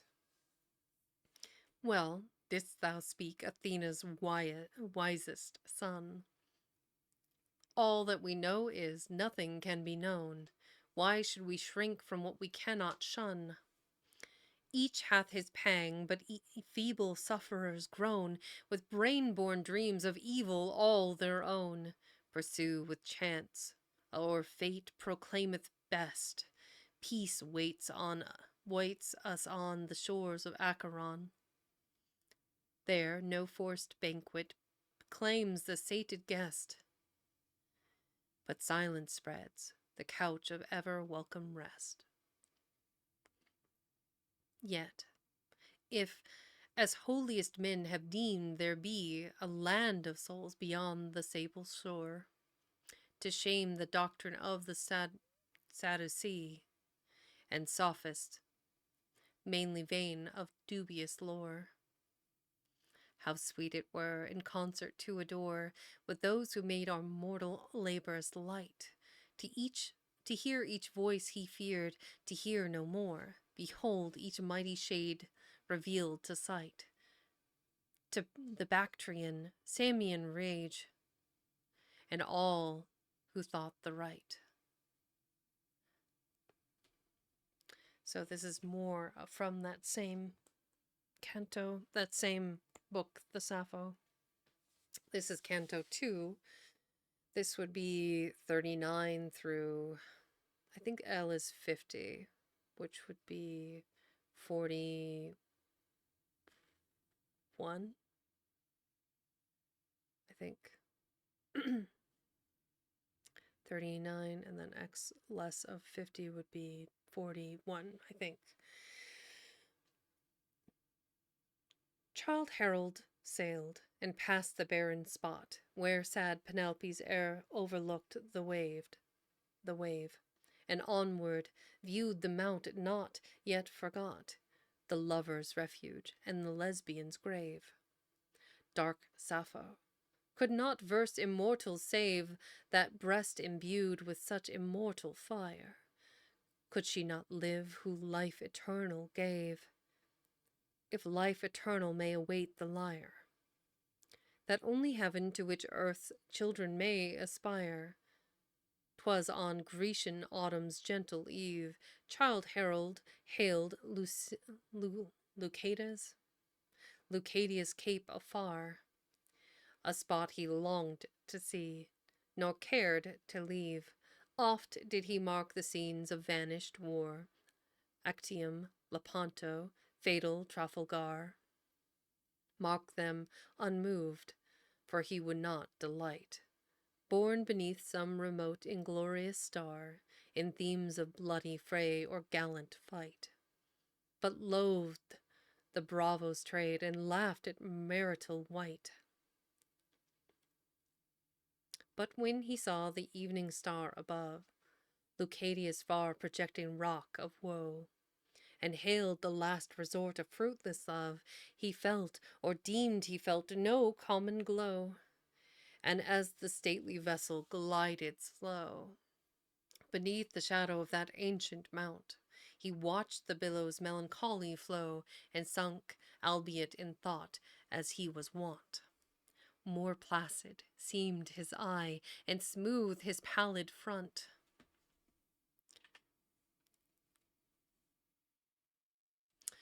So we're still in the section of Childe Harold's pilgrimage. We started at 122, we're at 165. We're cooking along. Trying to do about 20 pages an hour, but some of these poems are mean, shall we say. And others are short and easy.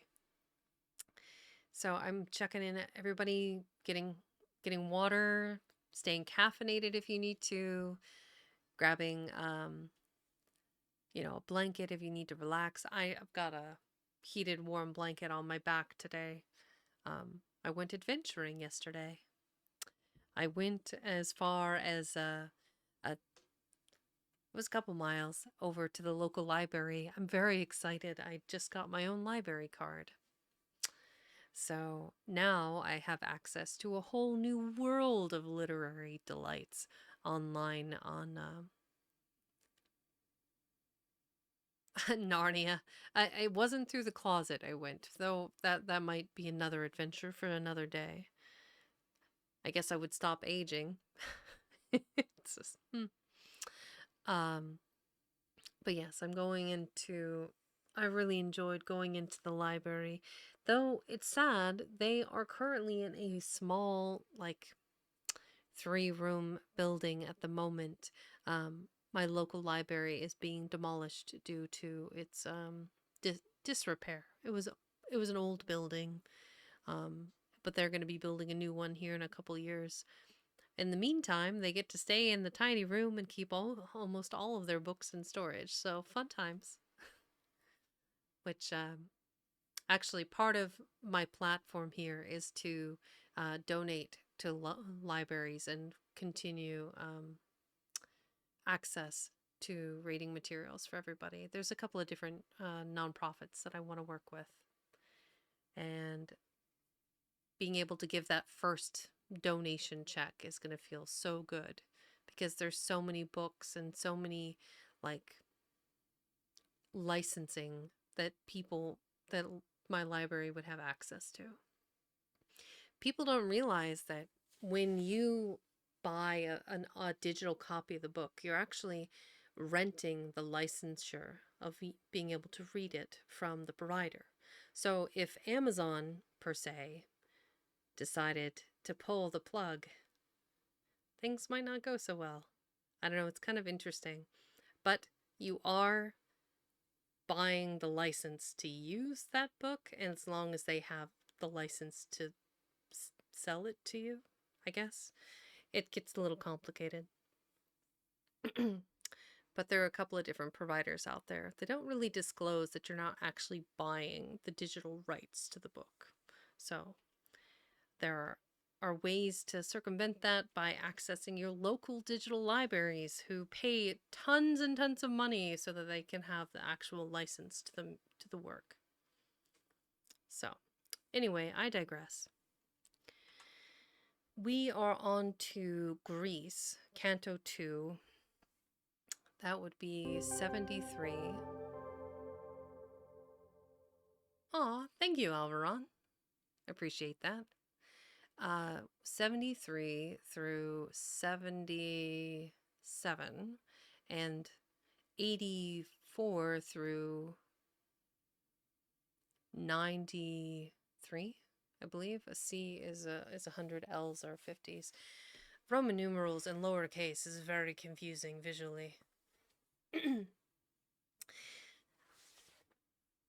Fair Greece, sad relic of departed worth, immortal though no more, though fallen great, who now shall lead thy scattered children forth, and long accustomed bondage uncreate? Not such thy sons who wilsome did await the hopeless warriors of a willing doom in bleak Thermopylae's sepulchral strait. Oh, who that gallant spirit shall resume, leap from Eurotas' banks and call thee from the tomb? Spirit of freedom, when on Phile's brow thou sayest with Thrasybulus and his train, couldst thou forebode the dismal hour which now dims the green beauties of thine Attic plain? Not 30 tyrants now enforce the chain, but every carle or can lord it over thy land. Nor rise thy sons, but idly rail in vain, trembling beneath the scourge of Turkish hand, from birth till death enslaved, in word and deed unmanned. In all save form alone how changed, and who that marks the fire still sparkling in each eye? Who would but deem their bosoms burned anew with thy unquenched beam lost liberty? And many dream withal the hour is nigh that gives them back their father's heritage. For foreign arms and aid they fondly sigh, nor solely dare encounter hostile rage, or tear their name defiled from slavery's mournful page. A hereditary bondsman. Know ye not, who would be free themselves must strike the blow. By their right arms the conquest must be wrought. Will Gaul or Muscovite redress ye? No. True, they may lay your proud despoilers low, but not for you will freedom's altars flame. Shades of the Helots, triumph over your foe.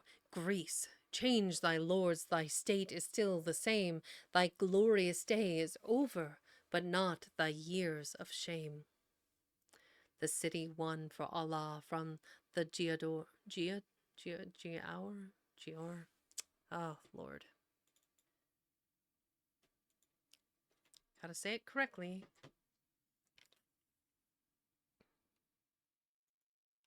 Jower. A non-Muslim, apparently. Jower. The more you know. The city won for Allah from the Giaour. The Giaour from Othman's race against may rest, and the Sarai's impenetrable tower receive the fiery Frank, her former guest. Or Wahhab's rebel brood who dared divest the prophet's tomb of all its pious spoil, may wind their path of blood along the west, but never shall freedom seek this fated soil, but slaves succeed to slave through years of endless toil. When riseth Lacedaemon's hardihood, when Thebes and Epaminondas rears again, when Athens' children are with hearts endued, when Grecian mothers shall give birth to men, then mayst thou be restored, but not till then. 1,000 years scarce serve to form a state, an hour may lay it in the dust, and when can man its shattered splendor renovate, recall its virtues back, and vanquish time and fate? And yet, how lovely is thine age of woe, land of lost gods and godlike men art thou. Thy vales of evergreen, thy hills of snow, proclaim thee nature's varied favourite now. Thy fanes, thy temples to thine surface bow, commingling slowly with heroic earth, broke by the share of every rustic plough, so perish monuments of mortal birth, so perish all in turn, save well-recorded worth. Save where some solitary column mourns above its prostrate brethren of the cave, save where Tritonia's airy shrine adorns Colonna's cliff and gleams along the wave. Save over some warrior's half-forgotten grave, where the grey stones and unmolested grass ages, but not oblivion, feebly brave. While strangers only, not regardless, pass, lingering like me, perchance to gaze and sigh, alas! Yet are thy skies as blue, thy crags as wild, sweet are thy groves and verdant are thy fields. thine olive ripe as when Minerva smiled, and still his honeyed wealth Hymettus yields. There the blithe bee his fragrant fortress builds, the freeborn wanderer of thy mountain air, the Apollo still thy long, long summer gilds. Still in his beam Mandeli's marbles glare. Art, glory, freedom fail, but nature still is fair. Wherever we tread, 'tis haunted, holy ground. No earth of thine is lost in vulgar mold, but one vast realm of wonder spreads around. Thank you, Hikara. And all the muses' tales seem truly told, till the sense aches with gazing to behold the scenes our earliest dreams have dwelt upon. Each hill and dale, each deepening glen and wold, defies the power which crushed thy temples gone. Age shakes Athena's tower, but spares grey Marathon. The sun, the soil, but not the slave the same, unchanged in all except its foreign lord, preserves alike its bounds and boundless fame. The battlefield where Persia's victim horde first bowed beneath the brunt of Hellas' sword. As on the morn, to distant glory dear, when Marathon became a magic word, which uttered to the hearer's eye appear the camp, the host, the fight, the conqueror's career. The flying Mede, his shaftless broken bow, the fiery Greek, his red pursuing spear, mountains above, earth's ocean's plain below. Death in the front, destruction in the rear, such was the scene. What now remaineth here? What sacred trophy marks the hallowed ground, recording freedom's smile and Asia's tear? The rifled urn, the violated mound, the dust thy courser's hoof, rude stranger, spurns around. Yet to the remnants of thy splendor past shall pilgrims pensive but unwearied throng, long shall the voyager with the Ionian blast, hail the bright clime of battle and of song. Long shall thine annals and immortal tongue fill with thy fame the youth of many a shore, boast of the aged, lesson of the young, which sages venerate and bards adore, as Pallas and the Muse unveil their awful lore. The parted bosom clings to wonted home, if aught that a kindred's cheer the welcome hearth. He that is lonely, hither let him roam, and gaze complacent on congenial earth. Greece is no lightsome land of social mirth, but he whom sadness sootheth may abide, and scarce regret the region of his birth, when wandering slow by Delphi's sacred side, or gazing over the plains where Greek and Persian died. Let such approach this consecrated land, and pass in peace along the magic waste, but spare its relics. Let no busy hand deface the scenes which already how defaced, nor for such purpose were these altars placed. Revere the remnants nations once revered, so may our country's name be undisgraced. So mayest thou prosper where thy youth was reared, by every honest joy of love and life endeared. Bereavement, Canto 2, 98. What is the worst of woes that wait on age? What stamps the wrinkle deeper on the brow, to view each loved one blotted from life's page, and be alone on earth as I am now? Before the chastener humbly let me bow, over hearts divided and over hopes destroyed. Bow, I am bow. Okay.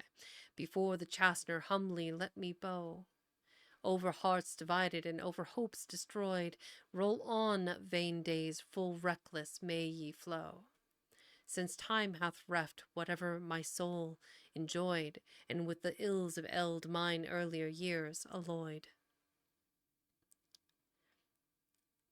On Leaving England, Canto 3, 1 and 2. As thy face, like thy mother's, my fair child, Ada, sole daughter of my house and heart, when last I saw thy young blue eyes, they smiled, and then we parted. Not as now we part, but with a hope. Awakening with a start, the waters heave around me, and on high the winds lift up their voices. I depart, whither I know not, but the hours gone by, when Albion's lessening shores could grieve or glad mine eye. Once more upon the waters, yet once more, and the waves bound beneath me as a steed that knows his rider. Welcome to their roar.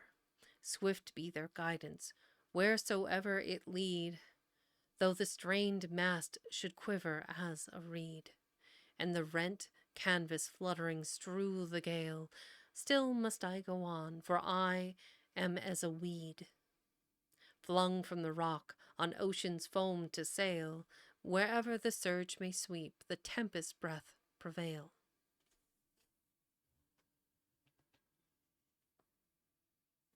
Consolation, Canto 3, this would be lines 13 through 15.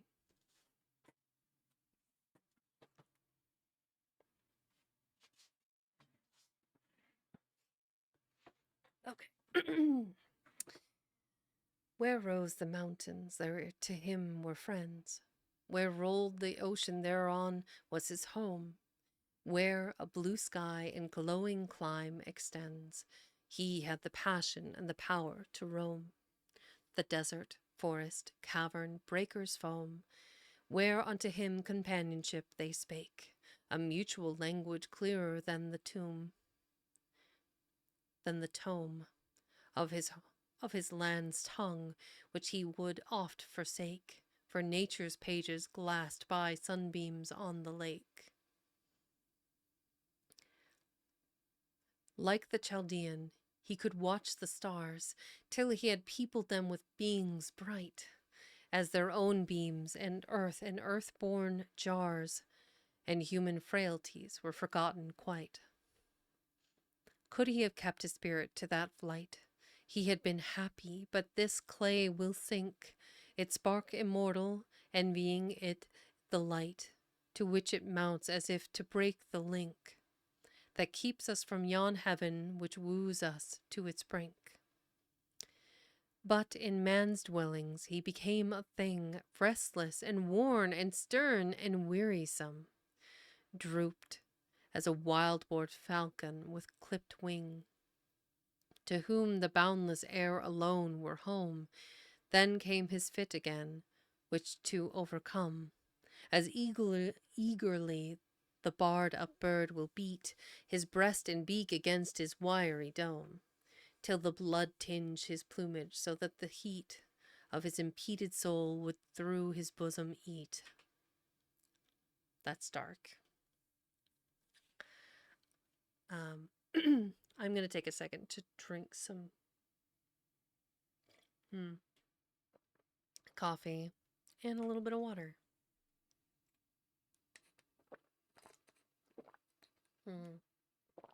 Drinking ASMR brought to you by Vexing Cat. You're welcome. So we are on to Waterloo, Canto 3, 17 through 21 through 30. My goodness.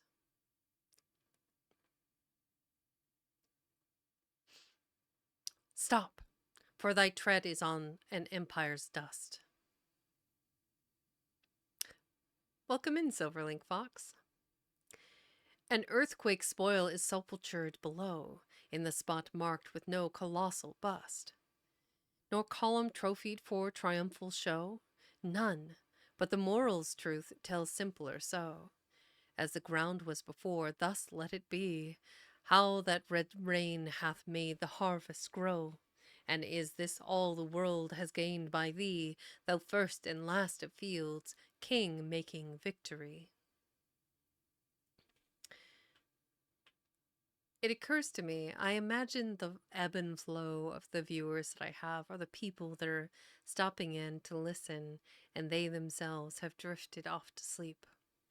And that makes me feel very warm and happy somehow that people are listening until they are, taken off to dreamland on the words of Lord Byron in this case. There was a sound of revelry by night, and Belgium's capital had gathered then, her beauty and her chivalry and bright, the lamps shone over fair women and brave men. 1,000 hearts beat happily, and when music arose with its voluptuous swell, soft eyes looked love to eyes which spake again, and all went merry as a marriage bell. But hush, hark! A deep sound strikes like a rising knell. Did ye not hear it? No, 'twas but the wind, or the car rattling over the stony street. Or with the dance, let joy be unconfined, no sleep till morn when youth and pleasure meet, to chase the glowing hours with flying feet. But hark! That heavy sound breaks in once more, as if the clouds its echo would repeat, and nearer, clearer, deadlier than before. Arm, arm, it is the cannon's opening roar. Within a windowed niche of that high hall sate Brunswick, fated chieftain. He did hear that sound, the first amidst the festival, and caught its tone with death's prophetic ear. And when they smiled because he deemed it near, his heart more truly knew that peal too well, which stretched his father on a bloody bier, and roused the vengeance blood alone could quell. He rushed into the field and foremost fighting fell. Ah! Then and there was hurrying to and fro, and gathering tears and tremblings of distress, and cheeks all pale, which but an hour ago blushed at the praise of their own loveliness. And there were sudden partings, such as press the life from out young hearts, and choking sighs, which never might be repeated. Who could guess, if ever more should meet those mutual eyes, since upon night so sweet such awful morn could rise? And there was mounting in hot haste the steed. The mustering squadron and the clattering car went pouring forward with impetuous speed, and swiftly forming in the ranks of war, the deep thunder peal on peal afar. And nearer, the beat of the alarming drum roused up the soldier ere the morning star, while thronged the citizens with terror dumb, or whisperings with white lips, "Thy foe, they come, they come!" And wild and high the Cameron's gatherings rose, the war note of Lochiel, which Albion's hills have heard, and heard too have her Saxon foes. How in the noon of night that Pibroch thrills,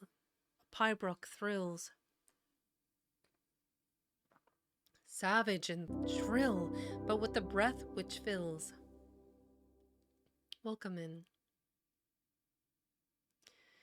Their mountain pipe, so fill the mountaineers with the fierce native darings which instills the stirring memory of 1,000 years, and Evans, Donald's fame rings in each clansman's ears.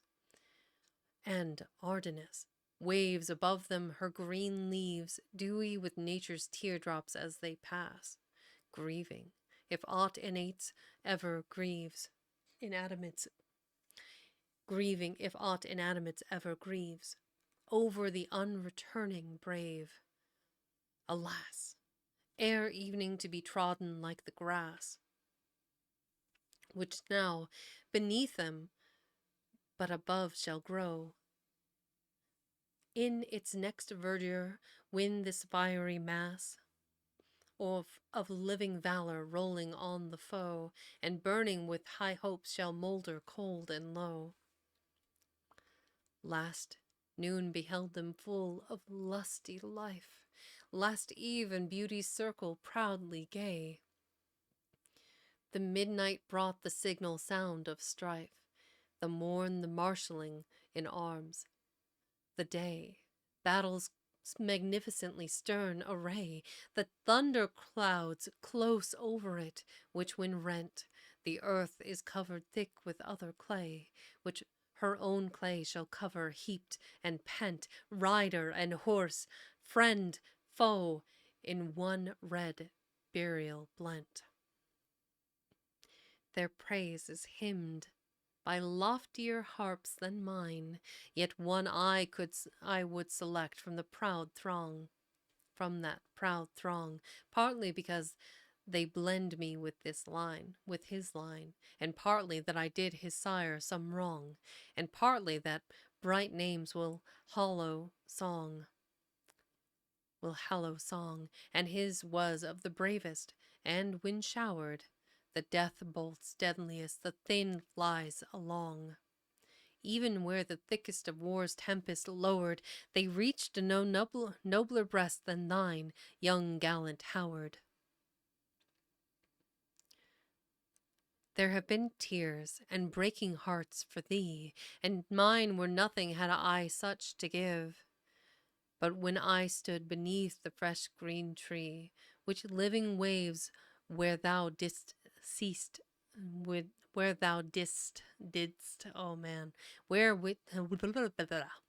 living waves where thou didst cease to live, and saw around me the wide field revive.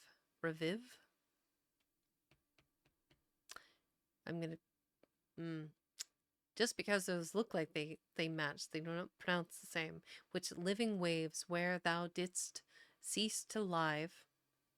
Oh, that just, it's wrong. And saw around me the wide field revive. With fruits and fertile promise and the spring came forth her work of gladness to contrive. With all her reckless birds upon the wing, I turned from all she brought to those she could not bring.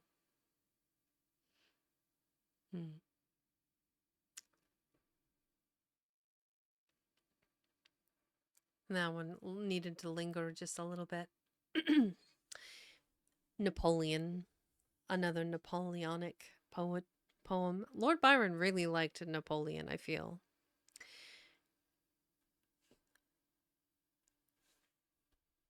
Oop. As I walk around with my microphone and suddenly it drops like a stone. There we go. There sunk the greatest, nor the worst of men, whose spirit antithetically mixed. One moment of the mightiest, and again on little objects with like firmness fixed. Extreme in all things, hadst thou been betwixt, thy throne had been still thine, or never been. For daring made thy rise as fall thou seekest, even now to reassume the imperial mien, and shake again the world, the thunderer of the scene. Conqueror and captive of the earth art thou, she trembles at thee still, and thy wild name was never more bruited in men's minds than now, that thou art nothing, save the jest of fame, who wooed thee once, thy vassal, and became the flatterer of thy fierceness, till thou wert a god unto thyself, nor less the same to the astounded kingdoms all inert, who deemed thee for a time whatever thou didst assert. O more or less than man, in high or low, battling with nations flying from the field, now making monarchs' necks thy footstool, now, more than thy meanest soldier ought to yield. An empire thou couldst crush, command, rebuild, however deeply in men's spirits skilled. Look through thine own, nor curb the lust of war, nor learn that tempted fate will leave the loftiest star. Yet, well thy soul hath brooked the turning tide with that untaught innate philosophy, which, be it wisdom, coldness, or deep pride, is gall and wormwood to an enemy, when the whole host of hatred stood hard by, to watch and mock thee shrinking, thou hadst smiled with a sedate and all-enduring eye. When fortune fled her spoiled and favorite child, he stood unbowed beneath the ills upon him piled. Sager than in thy fortunes, for in them ambition steeled thee on too far to show that just habitual scorn which could condemn men and their thoughts 'twas wise to feel not so. To wear it ever on thy lip and brow, and spurn the instruments thou wert to use, till they were turned unto thine overthrow, 'tis but a worthless world to win or lose. So hath it proved to thee, and all such lot who choose. If, like a tower upon a headland rock, thou hadst been made to stand or fall alone, such scorn of man had helped to brave the shock. But men's thoughts were the steps which paved thy throne. There, admiration, thy best weapon alone, the part of Philip's son was thine not then, unless aside thy purple had been thrown, like stern Diogenes to mock at men. For sceptred cynics, earth were far too wide a den. But quiet to quick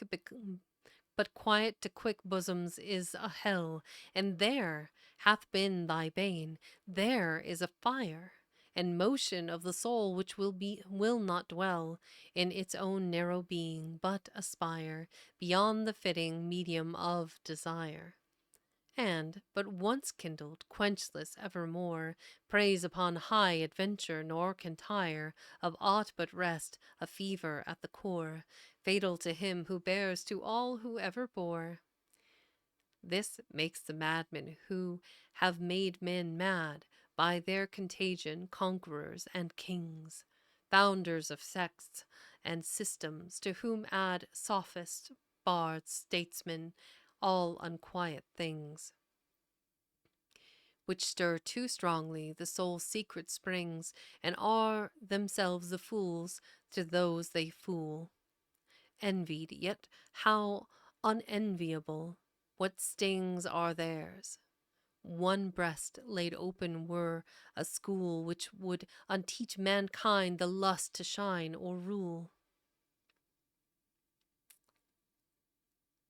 Their breath is agitation, and their life a storm whereon they ride, to sink at last, and yet so nursed and bigoted to strife, that should their days, surviving perils past, melt to calm twilight, they feel overcast with sorrow in supineness, and so die, even as a flame unfed which runs to waste, with its own flickering, or a sword laid by, which eats itself and rusts ingloriously. Hi, Ludlime. Welcome in. Also, I'm glad you're enjoying the emotes. They're really cute. Let's see. Give me a second to hydrate. As a fair reminder, hydrate, caffeinate, grab a snack, do what you need to do, feel comfortable. We've got roughly 40 minutes, but my voice is starting to go again, so I might call it a little early. Let's just see how these next couple poems turn out, and then we'll decide.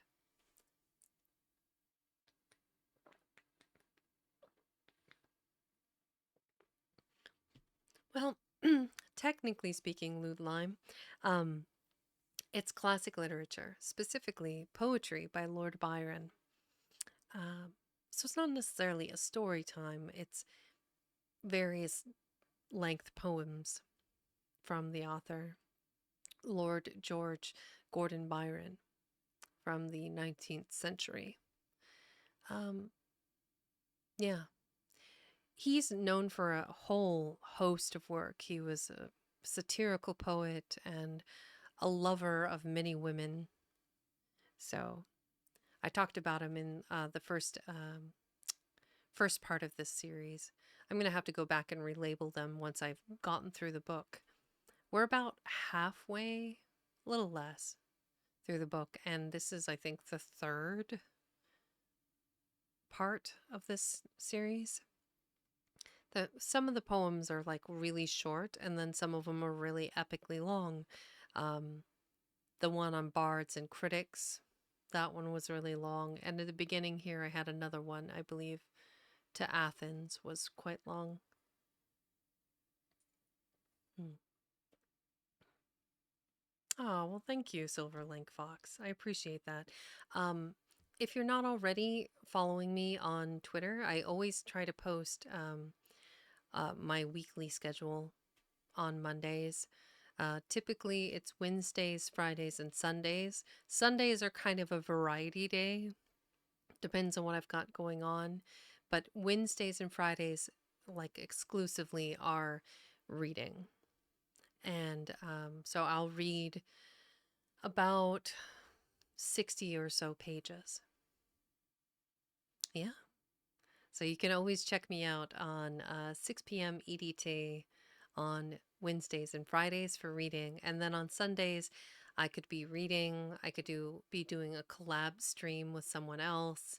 Um, I've done some Sea of Thieves. I play a variety of different games, but primarily it's just kind of up for grabs because I like to keep the weekends flexible for whoever whoever's got something going on.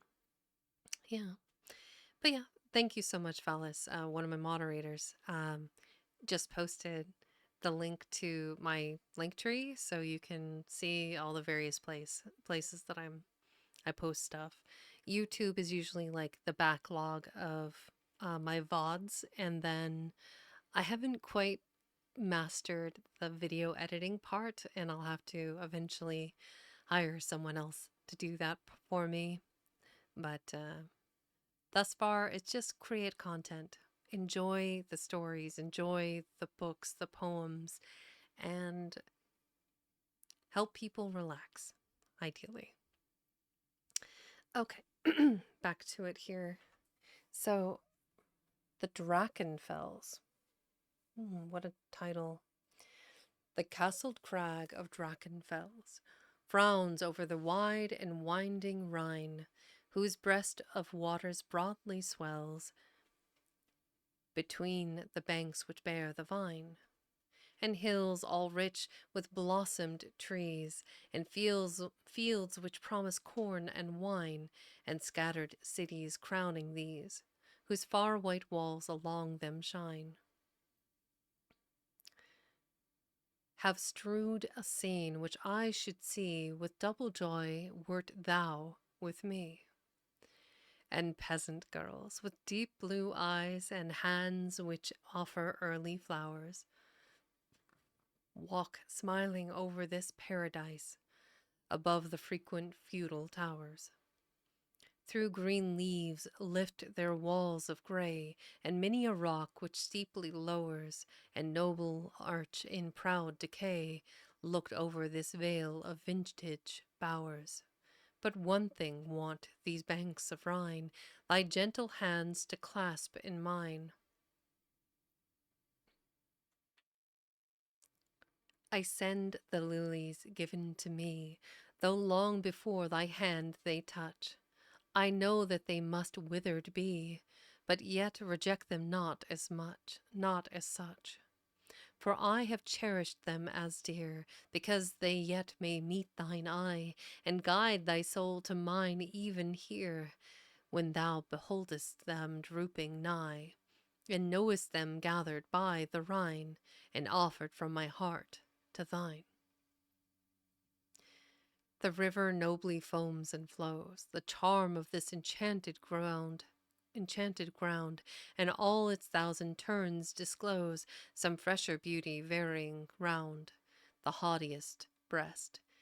Its wish might bound through life to dwell delighted here, nor could on earth a spot be found to nature and to me so dear, could thy dear eyes, in following mine, still sweeten more these banks of Rhine. I like that one. Are we in a new section? Not quite. That isn't until 185, and we're at 176. I think we will finish the section, whatever that takes, and then that way we can start on a new section of the book on Friday. Nature the Consoler, Canto 3. Let's see, that would be L being 50, 65 plus 3, so 68 through 75. No. Yes, 75. Okay, 68 through 75. Lake Lemon woos me with its crystal face, the mirror where the stars and mountains view the stillness of their aspect in each trace. The clear depth yields of their far height and hue. There is too much of man here to look through. With a fit mind the might which I behold, but soon in me shall loneliness renew. Thoughts hid, but not less cherished than of old, ere mingling with the herd and penned me in their fold. To fly from need not be to hate mankind. All are not fit with them to stir and toil, nor is it discontent to keep the mind deep in its fountain, lest it overboil. In the hot throng, where we became the spoil of our infection till too late and long, we may deplore and struggle with the coil. In wretched interchange of wrong for wrong, midst a contentious world, striving where none are strong. There, in a moment, we may plunge our years in fatal penitence, and in the blight of our own soul turn all our blood to tears, and color things to come with hues of night. The race of life becomes a hopeless flight. To those that walk in darkness on the sea, the boldest steer but where their ports invite. But there are wanderers over eternity, whose bark drives on, and anchored never shall be. Is it not better, then, to be alone, and love earth only for its earthly sake? By the blue rushing of the arrowy Rhone, or the pure bosom of its nursing lake, which feeds it as a mother who doth make a fair but forward infant her own care. Froward? Froward. Is that a misspelling? No?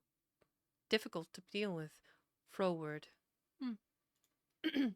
A fair but froward infant her own care, kissing its cries away as these awake.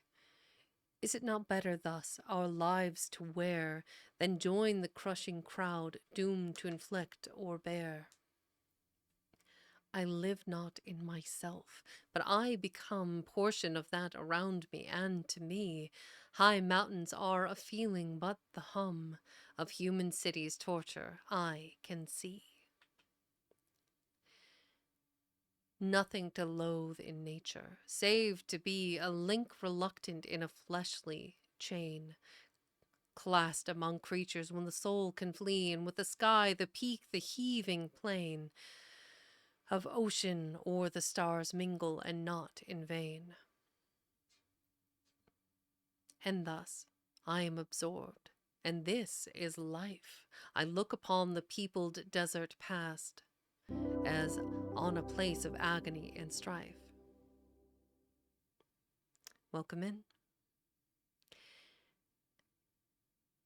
where for some sin to sorrow I was cast, to act and suffer but remount at last, with a fresh pinion which I feel to spring, though young, yet waxing vigorous as the blast, which it would cope with on delighted wing, spurning the clay cold bonds which round our being cling. And when, at length, the mind shall be free from what it hates in this degraded form, reft of its carnal life, save what shall be existent happier in the fly and worm, when elements to elements conform, and dust is as it should be, shall I not feel as I see, less dazzling, but more warm?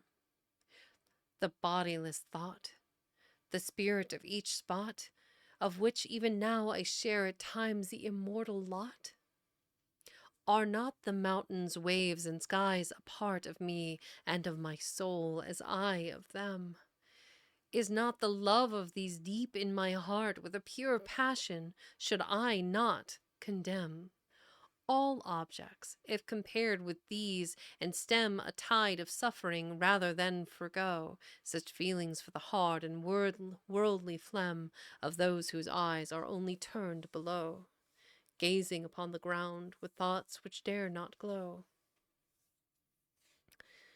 Lake of Geneva, Canto 3. That would be 85 through 87, and be 92 through 97. Okay. It's interesting that these excerpts from the cantos are random. Maybe not random, but like why these ones in the ads that they chose. It doesn't make much sense to me. I am being forced into another ad break, and I can't get out of it. So I am going to go ahead and run that quick ad so we can get it over with, and then I will read Lake of Geneva when I get back. So, be right back, gang.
right.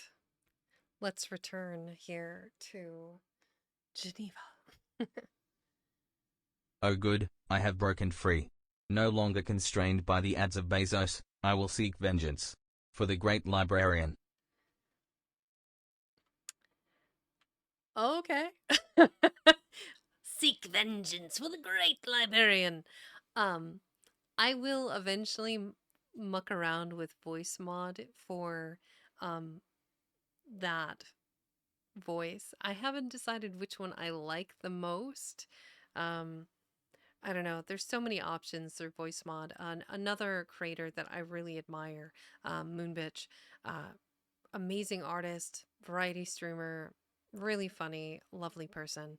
Um, they use voice mod, I think, and they were talking about it for not for their like day to day talking, but for they've got a programmed Lunabot that does.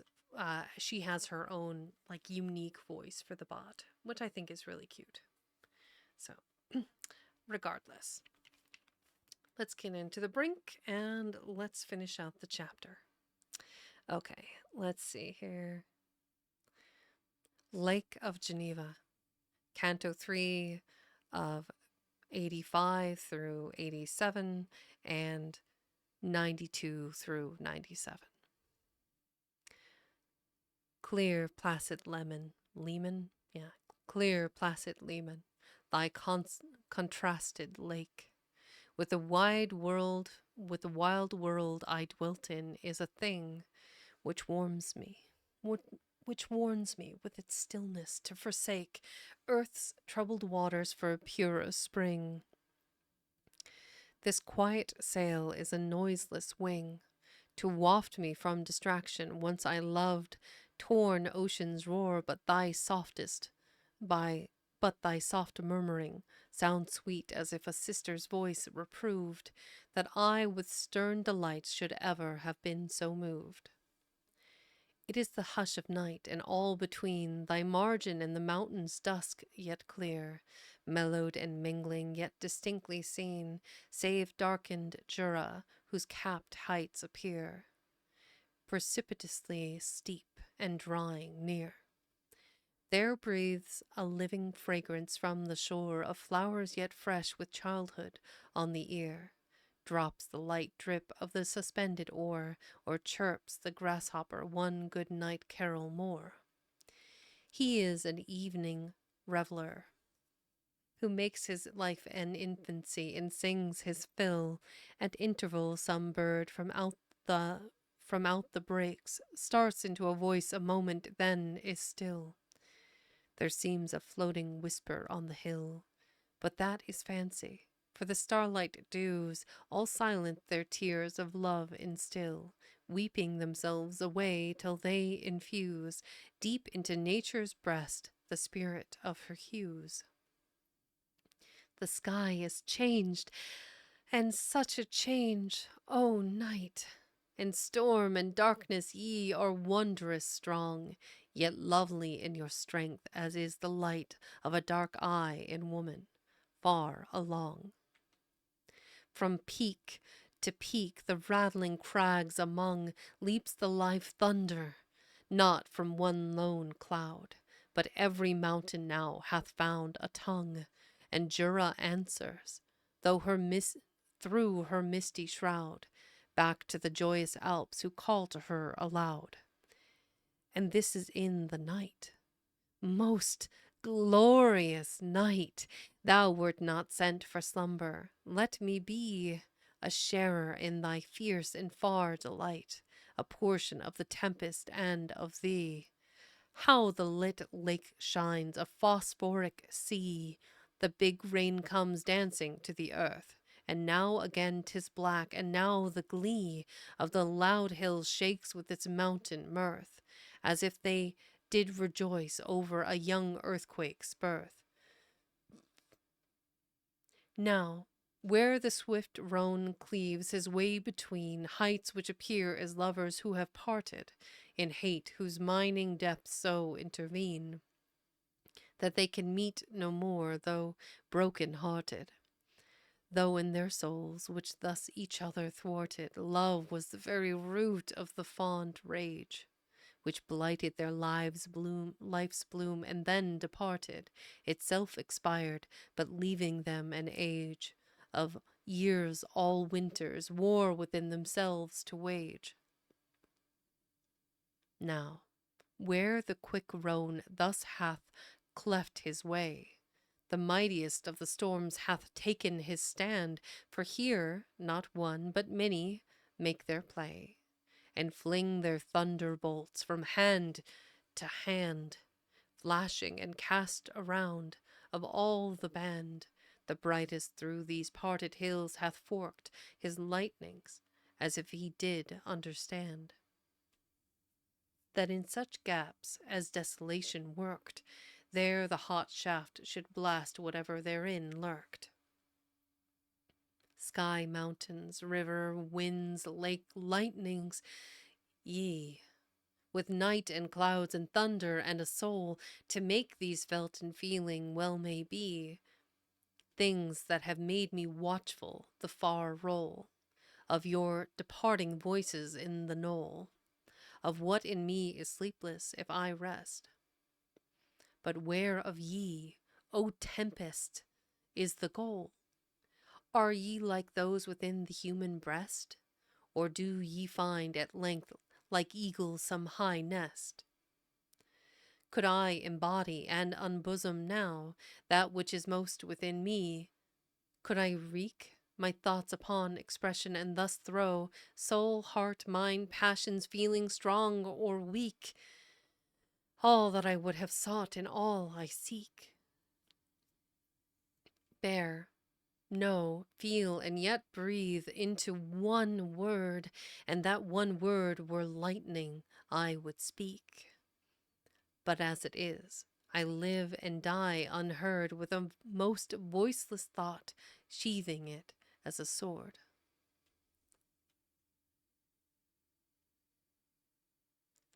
Interesting imagery captured there. Let's see, the next one is Clarens, Canto 3, 99 through 104. Clarens, sweet Clarens, birthplace of deep love, thine air is the young breath of passionate thought. Thy trees take root in love, the snows above, the very glaciers have his colors caught.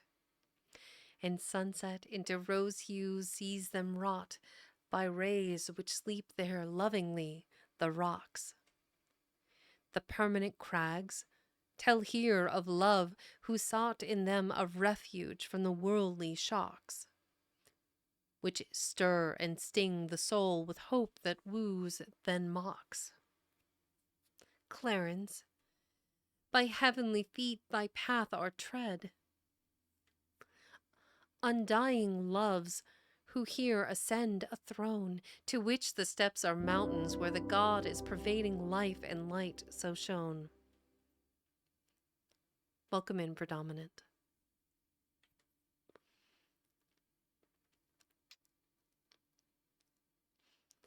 Not on those summits solely, nor alone, in the still cave and forest over the flower, his eye is sparkling, and his breath hath blown, his soft and summer breath, whose tender power passes the strength of storms in their most desolate hour. All things are here of him, from the black pines which are his shade on high, and the loud roar of torrents where he listeneth to the vines which slope his green path downward to the shore, where the bowed waters meet him and adore, kissing his feet with murmurs, and the wood, the covert of old trees with trunks all hoar. But light leaves, young as joy, stands where it stood, offering to him and his a populous solitude. A populous solitude of bees and birds, a fairy formed in many colored things, who worship him with notes more sweet than words, and innocently open their glad wings, fearless and full of life, the gush of springs, and fall of lofty fountains, and the bend of stirring branches, and the bud which brings the softest thought of beauty, here extend, mingling and made by love unto one mighty end. He who hath loved not, here would learn that lore, and make his heart a spirit. He who knows that tender mystery will love the more. For this is love's recess, where vain men's woes, and the world's waste hath driven him far from those. For 'tis his nature to advance or die. He stands not still, but or decays or grows into a boundless blessing which may vie with the immortal light in its eternity. 'Twas not for fiction chose Rousseau this spot, peopling it with affections, but he found it was the scene which passion must allot to the mind's purified beings. 'Twas the ground where early love his psyche's zone unbound, and hallowed it with loveliness. 'Tis lone and wonderful and deep, and hath a sound and sense and sight of sweetness ere the Rhone hath spread himself a couch, the Alps have reared a throne. That one is really good. I would love to read that one in its entirety. I need to make a note of that. The Clarens. Okay. Write that down.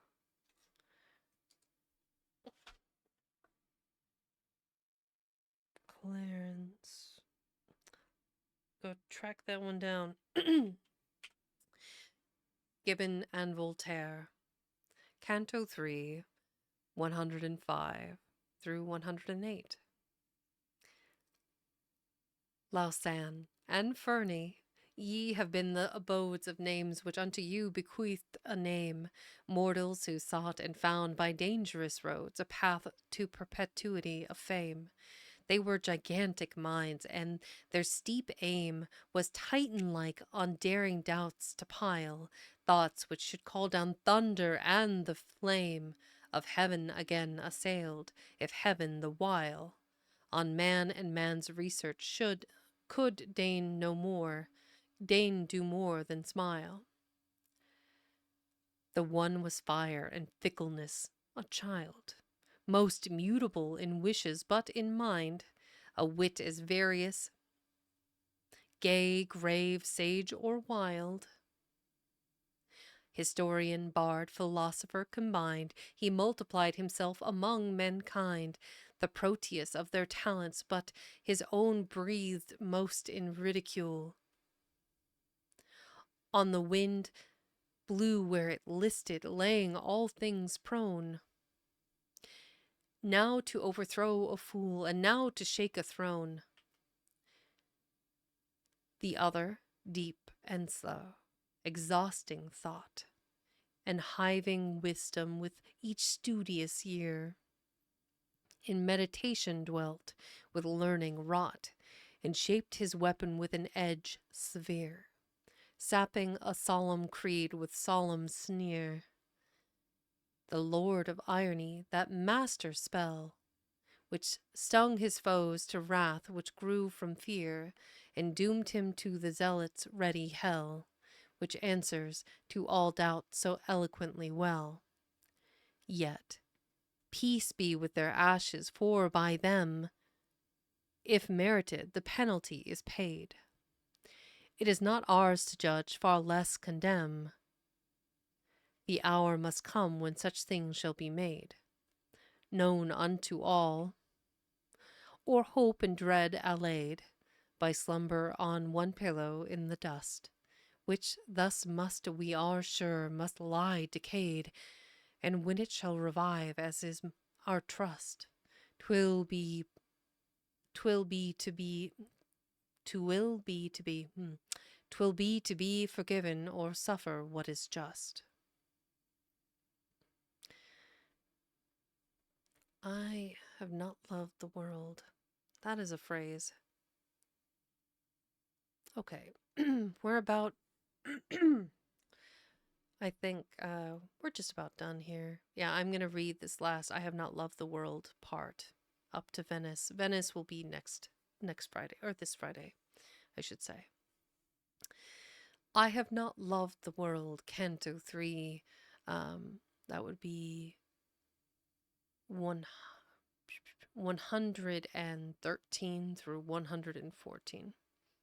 Fruitini, welcome in. It's been a minute. I am literally on my last poem for today. So good timing.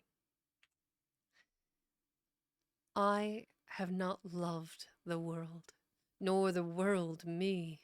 I have not flattered its rank breath, nor bowed to its idolatries a patient knee, nor coined my cheek to smiles, nor cried aloud in worship of an echo in the crowd.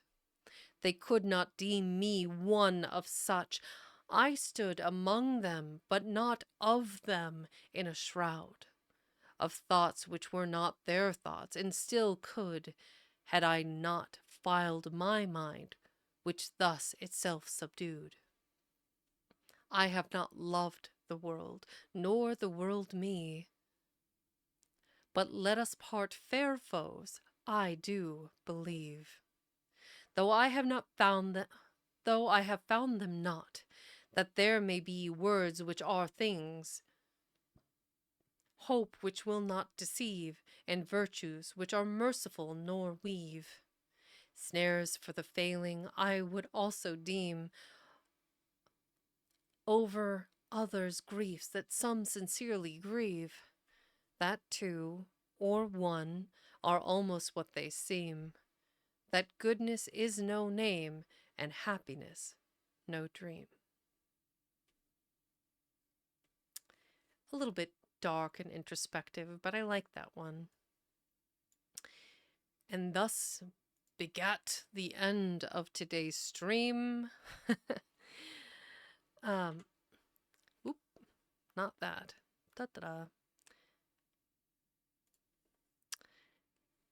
So that wraps up for today. I will be back on Friday.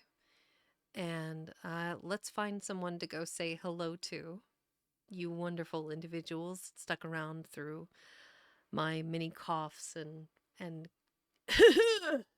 you know, whatever it is when you're clearing your throat. I appreciate each and every one of you. And to all my new listeners, thank you and welcome in and welcome to the library.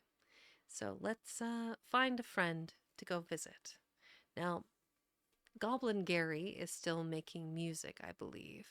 So bear with me a second while I track down somebody we can go visit.